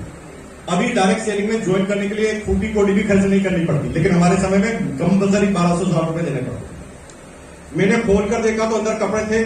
मैंने सोचा अगस्त का महीना है, दिवाली आने वाली अक्टूबर में, शायद गिफ्ट दे रही होगी कंपनी एडवांस में। तो मैंने किट को लेकर बोला थैंक यू सर। तो बॉस ने कहा थैंक यू की कोई बात नहीं, 1260 भी सर। मैंने कहा सर 1260 क्यों? तो कल मजा आया ना इसलिए। पहली बार पता चला कि मजा आता तो 1260 देने पड़ते। इसलिए मेरे भाई और बहनों जो पहली बार नए नए आए हैं, इतना मत मुस्कुराओ, प्रॉब्लम में फंस जाओ। तुम्हें जो लेकर आया ना, तुम्हारी तरफ यूं देखे तो मुंह फुला लेना, बार बार उसको इशारे करना, बिल्कुल भी तो फंसने का बच रहे हो। अगर तुम मुस्कुराओगे मैं फंसोगे, मुझे मत कहना, मुस्कुराओ मत, बिल्कुल साइलेंट रहो एकदम। अगर आप नए हैं मुंह फुलाए रखिए पूरे दिन भर, ऐसे ऐसे करेंगे तो बचने का कोई चांस है, मुस्कुराओगे तो प्रॉब्लम में फंसोगे। अब क्या हुआ, मैंने बॉस को कहा बॉस महीने का अंतिम दिन चल रहा है, नौकरी वालों के पास कोई 1260 रुपए मिलते हैं? सीखने का पॉइंट नंबर अगला, किसी का खंडन मत करो, किसी को क्रिटिसाइज मत करो। जब तुम किसी को प्लान बताने जाओगे तो सामने वाले आदमी ने किसी कंपनी को पहले किया हुआ है, वो तुम्हारी कंपनी से भी बड़ी उसकी कंपनी को बताएगा। तो तुम कभी ये मत कहना बेवकूफ तुझे पता ही नहीं, सबसे बड़ी तो आरसीएम है, फिर वो ऐसा कभी भी तुम्हारे आरसीएम में नहीं आएगा। तुम्हें कहना सर आपकी जानकारी के अनुसार आप एकदम सही कह रहे हैं, कोई क्रिटिसिज्म नहीं। तो मेरे बॉस को मैंने कहा सर पैसे है ही नहीं, तो बॉस ने कहा यार हाथ मिला, एकदम सही कह रहा तुम, पैसे थोड़ी लाल टेटों में किसी के पास होते हैं। अब बॉस ने कहानी सुनाना चालू कर दी, सारे नौकरी वाले हमारी हालत कैसी है बताओ, कोठारी बताओ। मैंने कहा बता कि 1 से 7 निकलती है हमारी खुशी खुशी, क्योंकि सैलरी मिलती है। 1 से 7 निकलती है खुशी खुशी, 7 से 14 राजी खुशी, 14 से 21 कसा कसी, 21 से 28 फाका कसी। बॉस ने बातों मिला दी, मैं एकदम खुश हो गया। मैंने कहा बॉस कितना अच्छा, मेरी हर बात को जानता है। बॉस ने तभी एक कागज आगे रख दिया कि इस पे साइन कर दे। मैंने कहा इसमें क्या है? इसमें लिखा है मेरी सैलरी से 1260 रुपए काट लिए जाए। मेरे हाथ में पेन दे दिया, भाई साहब 3 सेकंड का टाइम था साइन करने का। मैं सोच रहा था करूं कि नहीं करूं, या एक बहाना और छोड़ूं। तभी मन में आया कि अगर नहीं करूंगा तो बॉस नाराज हो जाएगा, तो इंक्रीमेंट कम लगेगा। 2000 लगने वाला होगा तो 1000 लगाएगा, 1000 लगाएगा तो साल के 12,000 का नुकसान होगा, साल के 12,000 का नुकसान होगा तो 10 साल के 1,20,000 का नुकसान होगा, 1,20,000 का नुकसान होगा तो 40 साल की नौकरी बाकी है, 40 साल की नौकरी बाकी तो 6 लाख का नुकसान होगा, अगर 6 लाख का नुकसान होगा उसको ब्याज में रखे तो 15 लाख का नुकसान होगा। मैंने कहा भाड़े में गए भाई 1260 रुपए, इसके चक्कर में 10-15 लाख रुपए क्यों लगाऊंगा। मैंने फटाफट साइन किया और आ गया। उस किट को मुझे दिया गया, मैंने किट को ले जाकर घर पर कहां फेंका अभी तक नहीं मिली, क्योंकि मुझे कोई बिजनेस से लेना देना नहीं था, मैं तो बॉस को खुश कर रहा था। अब बॉस ने क्या डायरी में मेरा नाम लिख दिया, लिस्ट ऑफ डाउनलाइन। जब आपकी डाउनलाइन बनती तो आप ही लिस्ट बनाते हैं ना, कितने लोग डाउनलाइन में बन गए, तो लिस्ट बनाई, लिस्ट ऑफ डाउनलाइन में मेरा नाम लिख दिया, टोटल 5 आदमी उनकी डाउनलाइन में थे, 5 नंबर का मैं था। अब वो मुझे परेशान करते थे, मुकेश यहाँ पर मीटिंग है, शाम को 6 बजे आ जाना, मुकेश वहां पर मीटिंग है, शाम को 8 बजे आ जाना। भाई साहब 5 दिन तक लगातार उन्होंने मीटिंग में बुलाया और 5 दिन तक मैंने रोज उनका घच्चा दिया, अलग अलग तरह के मैंने बहाने बनाए और 500 मीटिंग में मिले। 6ठी मीटिंग में जो काउंसिल थी, सीखने का पॉइंट नंबर आगे का समझिए, इस सेमिनार में आने से आप कामयाब नहीं होंगे, काउंसिल विद अपलाइन करने से कामयाब होंगे। काउंसलिंग से आप प्रश्न पूछते हैं, उसके जवाब मिलते हैं, जब मन की शंकाएं निकल जाती है तो आदमी कामयाब होता है। काउंसलिंग का प्रोग्राम था, बॉस का घर मेरे आमने सामने था, बॉस का बालकनी से मेरा ड्राइंग रूम दिखता था, बॉस की बालकनी से मेरा स्कूटर दिखता था, तो मैं बहाना नहीं बना सकता था कि घर पे मेहमान आए हुए हैं, मैं घर पे नहीं हूं, बॉस को तो सब दिखता। तो बॉस ने मुझे कहा, मुकेश मैं यहां से देख रहा हूं तू की सोफे पे बैठा हुआ एकदम फ्री है और स्कूटर भी तेरा घर पे ही है और तेरे मेहमान, घर पे कोई मेहमान आए ही नहीं है, तो 10 बजे बज गए हैं, 10 बजे और आ जा मेरे घर। अब सारी तरफ से घेर लिया, अब सुबह 10 बजे मैं उनके घर पर चला गया, सबका नंबर आया, मेरा नंबर लास्ट में आया। तो मेरे को बॉस ने कहा तुम कुछ करते नहीं क्या, मन में प्रश्न चल रहे हैं। मैंने कहा क्या करना, आप बताते क्यों नहीं। वो कहा सिंपल है। मैंने कहा क्या सिंपल है। उन्होंने कहा जो मैंने तेरे साथ किया तू लोगों के साथ कर। मैंने कान में बॉस से धीरे से पूछा कि आपने मेरे साथ किया क्या। तो बॉस ने कहा तुझे मीटिंग में ले गया। मैंने कहा हाँ। तुझे मजा आया। मैंने कहा हाँ मजा आया। तो तेरे को किट दी। हाँ मैंने किट दी। किट में थे कपड़े। मैंने कहा यस। कपड़े मैंने नहीं बनाए, कंपनी ने बनाए। मैंने कहा यस कंपनी ने बनाए। कंपनी का माल बिक गया बिना मेहनत के, तुझे मिल गया डिस्काउंट और ये दोनों को मिलाने वाला मैं आदमी, तो मुझे मिल गया कमीशन। जो मैंने तेरे साथ किया तू लोगों के साथ कर। भाई साहब एकदम खतरनाक गुस्सा आया मुझे, एकदम खतरनाक गुस्सा। मैंने कहा बॉस कम से कम कोई बिजनेस करने से पहले अपने स्टेटस और मेरे स्टेटस को तो देख लें। हम साल का 1 करोड़ मीटर कपड़ा सेल करते हैं, 1 करोड़, और तुम मुझे 3 जोड़ी कपड़े बेचने के लिए कह। बॉस ये काम न तो मैं करूंगा और न ही मैं आपको करने दूंगा। अपने तो बताना था, तो मैं आपको भी नहीं करने दूंगा। तो बॉस को गुस्सा आ गया। बॉस ने कहा भोंडू आदमी, पागल आदमी, सेल करने में तुझे शर्म आती है? अरे तेरी कंपनी तेरे से सेल ही करवा रही है, क्योंकि तू सेल कंपनी का कर रहा है तो कंपनी अमीर है, तू उसका सेल कर रहा है तो तुझे सैलरी मिल रही है। जो लोगों का सेल करता है उसे सैलरी मिलती है और जो खुद की सेल करता है उसे प्रॉफिट मिलता है। इस चीज को तुम जिस दिन समझ गए उस दिन तुम्हारा काम और कल्याण हो जाए। अब दूसरी बात, दुनिया में हर व्यक्ति जो पैसा कमा रहा है वो अल्टीमेट सेल ही कर रहा है। कुछ लोग अपने लिए सेल कर रहे हैं तो बिजनेसमैन कहला रहे हैं, और कुछ लोग लोगों के लिए सेल कर रहे हैं तो मैनेजर कहला रहे हैं। बस फर्क इतना सा। जैसे अब जैसे मैनेजर है, बैंक मैनेजर, तो बैंक में क्या करता है, सर्विस सेल करता है। बैंक में लोग पैसा जमा कराना, डिपॉजिट कराना और बैंक लोन देना बंद कर दे तो मैनेजर को सैलरी मिलेगी क्या?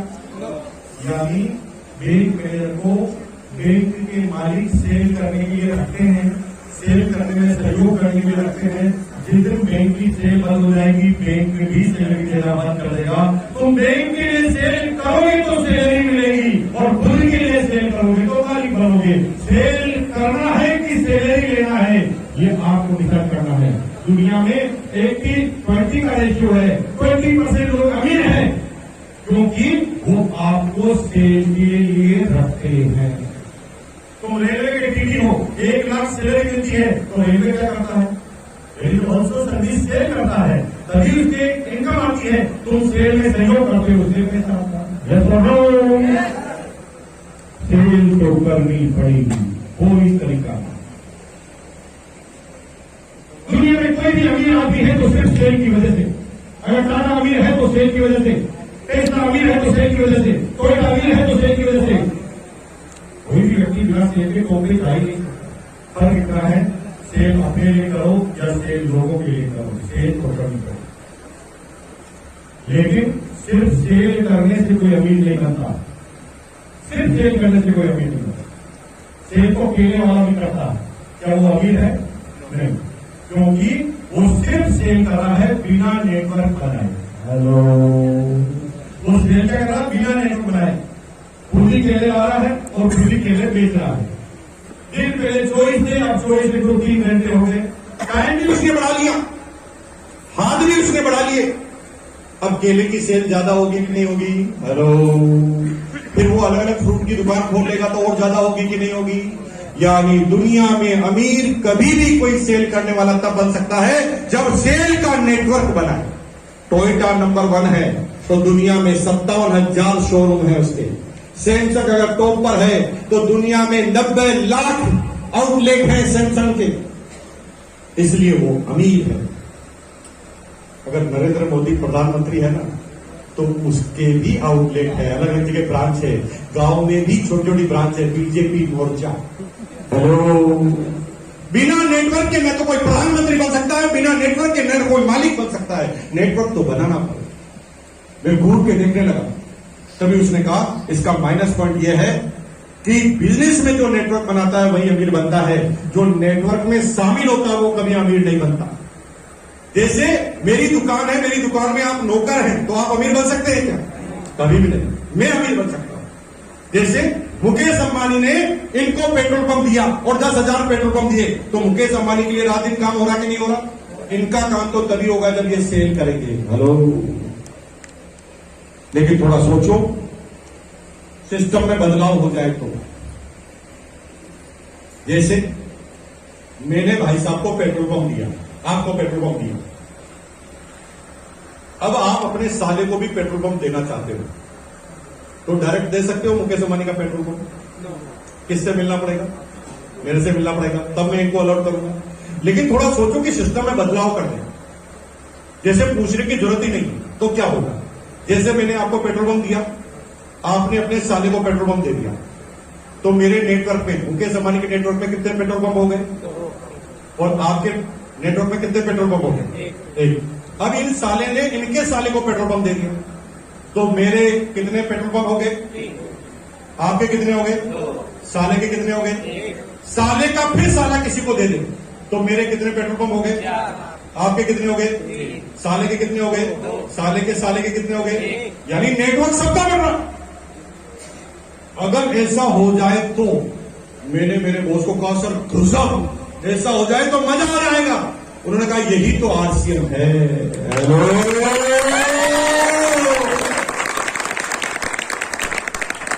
आरसीएम में नमक लेते हो आप तो पड़ोसी को नमक देने से पहले कंपनी में फोन लगाकर पूछना पड़ता है क्या नमक दे दूं क्या? या डिस्ट्रीब्यूटर बनाने से पहले कंपनी में आपको अनुमति लेनी पड़ती है क्या? समझने वालों को इशारा ही। उस नेटवर्क को बनाने के लिए एक बार बहुत पैसा कमाना पड़ेगा, लेकिन इस नेटवर्क को बनाने से नहीं है, कोई रिजर्वेशन की जरूरत नहीं है, किसी डिग्री की जरूरत नहीं है, किसी कास्ट की जरूरत नहीं है। पढ़ा लिखा हो, अनपढ़ हो, नारी हो, पुरुष हो, बच्चा हो, कोई भी आदमी इस बिजनेस को कर सकता है। जब इस अपॉर्चुनिटी को मैंने समझाना भाई साहब, 12 घंटे की नौकरी के बाद भी करना चालू कर दिया। लोग 8 घंटे की नौकरी करते हैं तो कहते हैं मरने की फुर्सत नहीं। मेरे 12 घंटे की नौकरी के बाद मैंने करना चालू कर दिया। 1 साल तक पार्ट टाइम स्पेयर टाइम में काम किया, स्कूटर पे दौड़ता था, शनिवार को छुट्टी होती थी, शाम को स्कूटर पे निकल जाता था, भीलवाड़ा से कांकरोली, कांकरोली से नाथद्वारा, नाथद्वारा से उदयपुर, उदयपुर से चित्तौड़गढ़, चित्तौड़गढ़ से मंगलौ होते हुए भीलवाड़ा 350 किलोमीटर का सफर तय करता था। क्योंकि मुझे समझ में आ गया था, पैसे तो 28,000 पहले ही कमाता था, लेकिन टाइम बढ़ाने की गणित मुझे और कोई समझ में आई ही नहीं, और मैं दौड़ने लगा पागलों की तरह। आपको आश्चर्य होगा कि 1 साल में मैं रॉयल्टी एचवर था, 23,000 की इनकम थी मेरी 1 साल में, 23,000। तब एक काउंसलिंग ने, मेरी अपलाइन ने मुझे किताब रिकमेंड की, द पैराबल ऑफ पाइपलाइन। उस किताब को मैंने पढ़ा और उस दिन से मैंने नौकरी ही छोड़ी, क्योंकि मुझे वो विजन समझ में आ गया जो समझ में कभी जो आ ही नहीं रहा। किताब को पढ़ी, मैंने कहा मैंने क्या टाइम खराब कर रहा हूं। वो कहानी क्या, वो कहानी थोड़ी कन्वर्ट करके मैं आपको सुनाना चाहता हूं। 2 मिनट की कहानी है, बहुत मजा आएगा। राजस्थान का एक गांव था, बात 500 साल पुरानी है। उस समय इलेक्ट्रिसिटी, जेसीबी मशीन, कार, बस, ट्रैक्टर कुछ नहीं हुआ करते। 500 साल पहले साइकिल भी नहीं होती। राजस्थान में बारिश पूरे साल में एक बार होती थी, एक बार जो बारिश होती थी उससे तालाब भर जाते थे, मीठे पानी केवल वहीं से मिलता था। जमीन में पानी खोदे तो हजारों फीट नीचे मिलता था, और वो भी खारा पानी मिलता। गांव की महिलाएं पानी भरने जाती थी पीने के लिए। सुबह 4 बजे उठती थी, 10 बजे वापस घर पर आती थी। 2 बच्चे जवान हुए, 18 साल के हुए, घर का दबाव आने लगा कि पैसा कमाओ। दोनों बच्चों ने सोचा क्या करूं क्या करूं, तो उन्होंने सोचा कि चलो एक बिजनेस करते हैं। दोनों ने आइडिया लगाया, चलो पानी का बिजनेस करते हैं। 5 किलोमीटर दूर जो मीठे पानी की झील है, वहां से 2 बाल्टी भर के पानी लाके हम चौराहे पे खड़े हो जाएंगे, महिलाएं जुई निकलेगी, हम चिल्लाएंगे इतनी दूर क्यों जाना, 1 पैसे में यहीं पर पानी ले लो। और उन्होंने ऐसा किया। महिलाओं को पता चला, महिलाओं ने अपने हस्बैंड को बताया। हस्बैंड ने जो पैसे वाले थे उन्होंने कहा एकदम सही फैसिलिटी है, तुम पानी यहीं से ले लो, इतनी दूर क्यों जाती है। धीरे धीरे पानी बिकने लगा, दोनों बच्चे पैसे वाले बनने लगे। लेकिन गांव के लोगों को पता चल गया इस बिजनेस में बहुत पैसा है, तो गांव के 100 बच्चे पानी लाने लग गए। That is the traditional business. जिस भी बिजनेस में तुम आगे बढ़ोगे, तुरंत डुप्लीकेशन होकर वो बिजनेस फैल जाए और तुम खुद कंपटीशन में फंस जाओ। देखते देखते 100 बच्चे पानी लाने लगे। 1 पैसे में 1 बाल्टी बिकती थी। अब लोग खींच खींच कर ले जाते थे ग्राहकों को, भाई साहब मैं 2 बाल्टी दे दूंगा 1 पैसे में, मेरे से ले लो। कंपटीशन पैदा हो गया। जिस बच्चे ने सोचा था वो फंस गया। उसने कहा मैंने ये क्या कर दिया, नहीं ये काम मैं नहीं करूंगा, मुझे कुछ ऐसा करना पड़ेगा कि जिस दिन मेरे हाथ पैर भी काम करना बंद कर दे, उस दिन मेरे काम को कोई रोक नहीं पाए। तो उसके मन में एक आइडिया आया, क्यों ना 5 किलोमीटर दूर मीठे पानी की झील से लगाकर यहां तक एक पाइपलाइन खोद दे। पाइपलाइन मेरी होगी तो मेरा अधिकार होगा और मैं ही पानी बेचूंगा। तो उसने अपने दोस्त को बताया पाइपलाइन खोदे, तो दोस्त हंसने लगा, पागल है, पाइपलाइन खोदेगा, 2 पहाड़ आते हैं, ऐसे कभी होता है क्या, तेरे बाप ने भी खोदी क्या पाइपलाइन। तुम भी जब आरसीएम का टेक्निकल लेक्चर बनने की बोलोगे तो तुम्हारा पड़ोसी यही बोलेगा, तेरा बाप भी बना। उस बच्चे को बोलने लगे और एक पार्टनर उससे हट गया, दोस्त हट गया। उसने गांव के सरपंच से पूछा, तो गांव के सरपंच ने सोचा कि भैया इसको कोई भूत राक्षस लग गया है, प्रेत लग गया है, ये उल्टी पुल्टी बातें कर रहा है। तो उसको बलबीर को बुलाया और उससे मंत्रवाया कि ये पागलों जैसी बातें कर रहा है, रात को उठकर बोलता है जय आरसीएम। ये पागल हो गया। ये पागलपन नहीं है, दीवानापन है, जिसको आम आदमी समझ ही नहीं सकता। सब लोगों ने मना कर दिया, लेकिन उस आदमी की कैलकुलेशन ठीक थी। उसने कहा 5 किलोमीटर मतलब 5000 मीटर। 5 किलोमीटर मतलब कितना हो गया, अगर रोज में 1 मीटर खोदूं, कितना, सिर्फ 1 मीटर, 1 मीटर रोज खोदूं तो 100% कंफर्म है कि 5000 दिनों में पाइपलाइन बन ही जाए। कैलकुलेशन बिठा ली इसने। अगर मैं धीरे से भी खोदूं तो 1 मीटर रोज खोदूं तो 5000 दिन में तो खुद ही जाएगी। वो जो ही ये सोचता था उसके अंदर कॉन्फिडेंस आता था। लेकिन आम आदमी के पास कॉन्फिडेंस नहीं होता कि 4 साल में क्यों वेट करूंगा, 5 साल कैसे वेट करूंगा। सबको तुरंत इनकम चाहिए, तुरंत इनकम चाहिए ना, तो फिर ट्रेडिशनल बिजनेस ही हो सकता है, जिसके लिए बहुत पैसा कमाना पड़ता है। अगर फ्यूचरिस्टिक इनकम चाहिए, क्योंकि तुम तुरंत इनकम जो जनरेट करोगे ना तुम, वो तुम्हारे तक ही जीवित रहेगी। तुम आईएएस बन गए तो तुम आईएएस रहोगे तब तक ही सैलरी आएगी। यस, तुम बिजनेस बड़ा दुकान कर लिया तो दुकान जब तक खोलोगे तभी इनकम आएगी। यानी इस बिजनेस का माइनस पॉइंट है, लेकिन तुम परमानेंट इनकम चाहते हो तो करना पड़ेगा। और उस बच्चे ने खोदना चालू कर, लोगों ने धीरे धीरे इग्नोर करना चालू कर दिया। शुरू शुरू में तो बहुत इंसल्ट करते थे, आपकी भी करते ना, जब टाइम पहन के निकलते हो घर से बाहर तो पड़ोसी कहते हैं ये देखो डायमंड आ गया, बड़ा आरसीएम करेगा। इससे लोग कहने लगे, उसको भी कहने लगे जब वो पहाड़ा लेकर जाता। लेकिन जब रोज टाइम पहन के निकलते हो तो पड़ोसी भी आदी हो जाता है, क्या ये तो रोज ही निकलता है, कब तक इसकी इंसल्ट करें। वो रोज ही निकलने लगे। धीरे धीरे 5 साल में उसने पाइपलाइन को कंप्लीट कर, कितने साल, गांव में पानी डायरेक्ट ही आ गया। अब उसने गांव में बोर्ड लगाया, भाइयों और बहनों, 1 बाल्टी के लिए 1 पैसा देने की जरूरत नहीं है, महीने का 5 पैसा जमा कराओ, अनलिमिटेड पानी ले जाओ। क्या बोला उसने, महीने का 5 पैसा जमा कराओ, अनलिमिटेड पानी ले जाओ। 100 के 100 बच्चे एक ही दिन में बेरोजगार। That is traditional business. तुम जिस बिजनेस को करते हो उसमें तुम्हारा बाप कब आएगा, कब कौन सी टेक्नोलॉजी आएगी, तुम्हें दिवालिया करके चला जाएगी, तुम्हें पता भी नहीं। 25 साल पहले एसटीडी पीसीओ टॉप पर चलते थे, आज एसटीडी पीसीओ ही गायब हो गए। 25 साल पहले पेंटर पोस्टर बनाते थे, ये फ्लेक्स मशीन आई, सारे पेंटर ही गायब हो गए। बैंक के कर्मचारियों की हजारों में भर्तियां निकलती थी, बैंक छोटे होते जा रहे हैं। पैसा देने की मशीन है, पैसा लेने की मशीन है, पासबुक को प्रिंट करने की मशीन है, और लोन भी ऑनलाइन अप्लाई करने का ऐप है। धीरे धीरे ये जिनकी नौकरियों की तुम बात कर रहे हो सब खत्म है। मैं रेलवे में जाऊंगा, भैया ड्राइवर लेस ट्रेन चालू हो गई है दिल्ली में, ड्राइवर ही नहीं होता, क्या ठेका लोगे वहां से? वहां टिकट चेकर ही नहीं होता, मशीन रोक देती है, मशीन में टिकट डालो तो आगे जाने देती है, बाकी जाने नहीं। कहीं पर भी जहां आदमी लगते हैं, आदमी गायब होते जा रहे हैं। तुम जिस कार्यक्रम को कर रहे हो कब बर्बाद होगे तुम्हें पता ही नहीं है। उससे पहले नेटवर्क बना लो। डायरेक्ट सेलिंग क्यों चलने वाला है, आरसीएम क्यों चलने वाला है? क्योंकि नेटवर्क इंसानों का बनता है, और इंसान जब तक पृथ्वी पर चलते रहेंगे तब तक आरसीएम चलता रहेगा। इस बात को तुम्हें समझना। दुनिया इधर की उधर हो जाए, आरसीएम चलता रहेगा। आरसीएम तब तक चलता रहेगा जब तक लोग खाना खाते रहेंगे। अब आप बताओ, लोग कब खाना खाना बंद कर देंगे? कभी नहीं। मोड बदल सकता है। अभी खाना आप रोटी सब्जी खा रहे हैं, बाद में इंजेक्शन आ जाए कि आप जिम में जाए कहीं शादी में, तो भाई इसको लंच डिनर और ब्रेकफास्ट का इंजेक्शन लगा दो, तीनों एक साथ निपटा। मोड चेंज हो सकता है, लेकिन होगा तो खाना होगा, और जब तक खाना होगा तब तक कोई डायरेक्ट सेलिंग को रोक नहीं।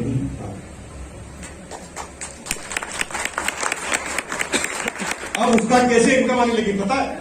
5 साल तो उसने खूब मेहनत कर ली, लोगों ने पागल का। अब उसने कल एक सीट खरीद ली और एक नल लगा दिया, क्यों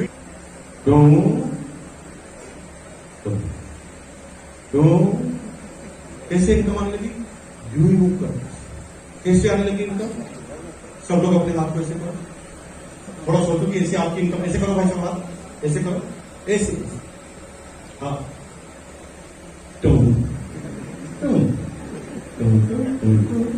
अगर ऐसे इनकम आए तो कितना मजा आएगा? थोड़ा सोचो। अब जब उठे तब यू करो इनकम चालू, यू करो इनकम, ये करो इनकम। और भाई साहब को ऐसे इनकम आने लगी, वो नल को बोलते थे इनकम चालू, इनकम चालू, इनकम चालू, काम कुछ करना नहीं, यू करते।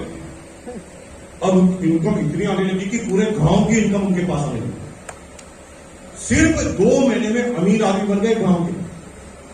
अब उनके यहां पर खूब सारे नौकर चाकर हो गए, खूब नेटवर्क बन गया उनका, क्योंकि पहले अकेले थे, अब तो पैसों के दम पर वो कितने लोगों को सैलरी पर रख सकते थे। खूब सारे नौकर हो गए, 2-3 महीने में अमीर बन गए। लेकिन उसके मन में एक आइडिया आया, ये मैं कब तक करूंगा? एक दिन तो मैं बूढ़ा हो जाऊंगा, उस दिन मैं ये कर ही नहीं पाऊंगा, फिर तो मुझे मेरे बच्चों पे ही निर्भर रहना पड़ेगा। तो उसने प्लान बनाया, उसने बोर्ड बनाया, और बोर्ड पे लिखा, भाई और बहनों, पहले आप 10 पैसे में अनलिमिटेड पानी लेते थे, अब 15 पैसे जमा कराओ, अपने घर में ही कनेक्शन ले लो और खुद ही यूयू करो। और भैया अब उसके पास कोई काम ही नहीं, वो घर पे जाके सोता था। लोग सुबह रात को 2 बजे 3 बजे यूयू करते, उसे इनकम आना चालू, जब जब यूयू करते इनकम आना चालू। आज वही इनकम हमें आ रही है। करोड़ों लोगों का नेटवर्क है मेरा, 17 लाख लोग हर महीने परचेजिंग करते हैं, 1600 टेक्निकल अचीवर हैं, 22,000 रॉयल्टी अचीवर हमारी टीम में है, और इतने 17 लाख आदमी रात को 2 बजे भी चाय पीते हैं तो यूं हो जाता है। हमारा काम चालू, सुबह 4 बज जाती है आसाम में जल्दी। आसाम में सुबह सुबह जब हम सो रहे होते हैं मस्ती की नींद में, उस समय सुबह 4 बजे आसाम में भगवान के सामने आरसीएम की अगरबत्ती लगाकर कोई बोलता है ओम जय जगदीश हरे, तो हमारे गले में हरे हरे हरे हरे हरे हरे हरे, कोई रोक ही नहीं सकता। अगर नेटवर्क बनाना है तो हाथ खड़े कीजिए, नहीं बनाना है तो तुरंत आप यहां से चले जाइए, क्योंकि 150 रुपए में जितना बोलना था मैंने बोल दिया। अब आपके कोई काम की बात होने वाली नहीं। अगर नेटवर्क बनाना चाहते हैं तो मैं तरीका बताता हूं वो कैसे बनेगा। बनाना चाहते हैं तो हाथ खड़े कीजिए, दोनों हाथ खड़े कीजिए। अगर वास्तव में बनाना चाहते हैं, आप नहीं बनाना चाहते, हाथ खड़े कीजिए, मैडम हाथ खड़े कीजिए, और अंदर से एक बार खतरनाक, अंदर जो आपका दुश्मन बैठा हुआ उसको बाहर निकाल कर फेंक दिए।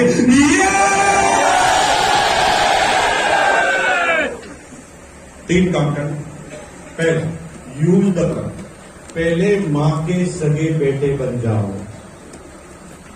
अगर तुम 100% तक यूज ही नहीं कर रहे हो, फालतू की बकवास कर रहे हो, तो लोग इस काम से सुनकर इस काम से निकाल देंगे।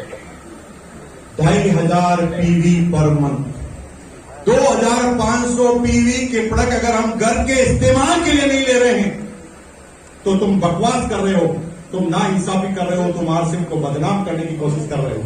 ना आरसीएम में तुम कामयाब होगे, ना तुम्हारी कुश्तियां कामयाब होने वाली है। तुम बदनाम करने के अलावा कुछ कर ही नहीं सकते। इसलिए प्लीज मेरे भाइयों, मेरा निवेदन है कि आरसीएम अगर आपको करना है तो 2500 पीवी करके यूज का बनना ही चाहिए। अगर नहीं बन रहा है तो फिर बहुत बहुत धन्यवाद। संघर्ष को आप कर ही रहे हैं, बाद में भी कर लेना, कुछ नहीं हो सकता। 2500 पीवी का मतलब घर में 100% प्रोडक्ट यूज, नो एक्सक्यूज। सब लोग अपने हाथ में पेन निकालिए, अपना पेन लीजिए, हाथ में ऊंचा कीजिए। अब देखिए ये पेन आरसीएम का है। जिसके पास आरसीएम का पेन है कोई बात नहीं, अच्छी बात है। जिसके पास आरसीएम का पेन नहीं है, आज और अभी त्यागना। अभी पास में स्कूल है, स्कूल में वो पेन रखे जाना, गरीब बच्चों के काम आएगा। आज से शुरुआत करना, 100% वर्क यूज, नो एक्सक्यूज। जीवन में अगर कोई प्रोडक्ट आएगा तो आरसीएम का, जूता आएगा आरसीएम का, सॉक्स आएगा आरसीएम का, पैंट आएगी आरसीएम की, बेल्ट आएगा आरसीएम की, पर्स आएगा आरसीएम का, टाई आएगी आरसीएम की, शर्ट आएगा आरसीएम का, हेयर ऑयल आएगा आरसीएम का, क्रीम आएगी आरसीएम की, परफ्यूम आएगा आरसीएम का, डीओ आएगा आरसीएम का, नमक आएगा आरसीएम का, नमकीन आएगा आरसीएम का, बिस्किट आएगा आरसीएम का, सब्जी आएगी आरसीएम की, चावल आएगी आरसीएम का, हर चीज आरसीएम। कट्टर बनने के लिए तैयार हो तो बोलो yes. Sell the product, promote the product. पहला क्या है? Use the product. दूसरा क्या है? Sell the product, promote the product. जिन प्रोडक्टों को यूज करने के बाद आपको मजा आया है, जिन प्रोडक्टों को यूज करने के बाद आपको मजा आया है, उसकी बात करनी है रोज 5 आदमियों से। प्लान की बात नहीं करनी, उस प्रोडक्ट की बात करनी है। कितने आदमियों से? किस प्रोडक्ट के बारे में? जो आरसीएम का है उसकी बात नहीं करनी, जो आरसीएम का आपने यूज किया और यूज करने के बाद आपको जो मजा आया है, उसी प्रोडक्ट की बात करनी। ऐसे किसी प्रोडक्ट की बात मत करना जो तुमने कभी यूज ही नहीं किया, क्योंकि तुम अमिताभ बच्चन, शाहरुख खान और ऐश्वर्या राय नहीं हो जो तुम एक्टिंग कर लोगे, 1 सेकंड में पकड़ में आ जाओगे झूठ बोलना। क्योंकि आम आदमी जब यूज करता है ना तो वो ज्यादा डिस्क्रिप्शन नहीं बोलता। कौन सी? उसने कहा 3 इडियट। मैंने कहा कैसी लगी? वो एक पेट टेढ़ा करता, एक आंख बंद करके कहता, पूरी फिल्म ही समझ में आ गई। न हीरो का नाम बताया, न हीरोइन का नाम बताया, कितने एमएम का पर्दा, कौन सा गाना, कुछ बोला ही नहीं। यूं किया।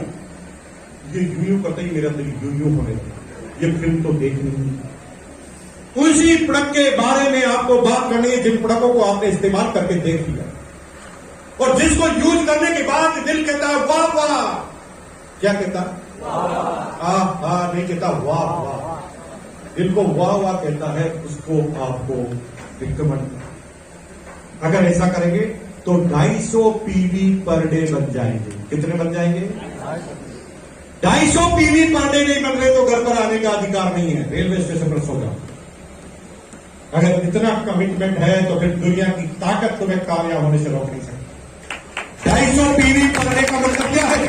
250 पीवी पर डे का मतलब है 7,500 पीवी, और 7,500 पीवी और 2,500 आपके हो गए, 10,000 पीवी बन गया। 10,000 पीवी करने वाले की जिस दिन आपने डुप्लीकेशन कर ली, जिसे थर्ड कहते हैं बिल्ड द नेटवर्क, ऐसे आदमियों को नेटवर्क में लाओ जो ये दोनों काम करें। Use the product, sell the product and build the network. जिस दिन 100 आदमी भी तुम्हारी टीम में 10,000 पीवी करने वाले होंगे, सिर्फ 100, you are the technical achiever. Income होगी मिनिमम 40,000 रुपए पर मंथ। दुनिया की ताकत रोक नहीं सकती, सिर्फ 100 आदमी, लेकिन करना पड़ेगा। आरसीएम के 5 स्किल वाले प्रोडक्ट है, उस पर आप काम कर सकते हैं। The first is beauty chart. ANCC advance nutrition counselling course करके दुनिया में तमाम तरह के न्यूट्रिशन के बारे में पता करके उस पर लंबा काम कर सकते हैं। नॉलेज लेना फिर करना। नंबर 2 हरीश संजीवनी, जो किसान भाई है, जो किसान से रिलेटेड गांव में रहते हैं, वो हरीश संजीवनी अपनी फसल पॉलिसी सीजन आपका उस पर काम कर सकते हैं। नंबर 3 कीसोल, महिलाओं के हाइजीन को लेकर, कॉस्मेटिक को लेकर, लॉन्जरी को लेकर एक पूरी सीरीज है कीसोल। उसके अंदर 15-20 प्रोडक्ट है, 25 प्रोडक्ट है, उस पर आप बहुत बड़ा काम कर सकते हैं कीसोल का। उसके लिए PQC, पिंक क्वीन क्लब का एक ट्रेनिंग होता है, जिसको पुरुष भी ले सकती है, महिला भी ले सकती है, कॉस्मेटिक भी आती है, लॉन्जरी भी आती है, महिलाओं के हाइजीन के प्रोडक्ट भी आते हैं। उस पर आप बहुत बड़ा काम कर सकते हैं, महिलाओं की पुरुषों की एक टीम बना सकते हैं। And 4 is good dot. Good dot एक ऐसा प्रोडक्ट है जो पूरे हिंदुस्तान में, पूरी दुनिया की किसी डायरेक्ट सेलिंग के पास नहीं है। गुड डॉट जैसा प्रोडक्ट। गुड डॉट एक ऐसा प्रोडक्ट है जिसमें जो लोग नॉनवेज खाते हैं, अक्सर नॉनवेज खाने वाले लोगों को, रेगुलर खाने वाले लोगों को हार्ट की प्रॉब्लम आती ही आती है, कोलेस्ट्रॉल उनका बढ़ता ही बढ़ता है, क्योंकि नॉनवेज खाने के बहुत सारे माइनस पॉइंट है जो WHO कहता है। नॉनवेज हम खाते हैं टेस्ट की वजह से, ताकत की वजह से। अगर आपको टेस्ट भी वैसा ही मिल जाए और ताकत भी, यानी प्रोटीन भी उससे ज्यादा मिल जाए, अगर आप ये चीज ट्राई करना चाहते हैं तो आज ही अपनी अप्लायंस से गुड डॉट के बारे में पूछिए और गुड डॉट से रिप्लेस कीजिए अपने नॉनवेज खाने। आपको पता ही नहीं चलेगा कि आप नॉनवेज खा रहे हैं या आप वेज खा रहे हैं। बहुत बहुत धन्यवाद आपका कि आपने मुझे बड़ी शालीनता से, शानदार तरीके से सुना यहाँ पर। इसके लिए मैं आपको बहुत बहुत धन्यवाद देना चाहता हूं।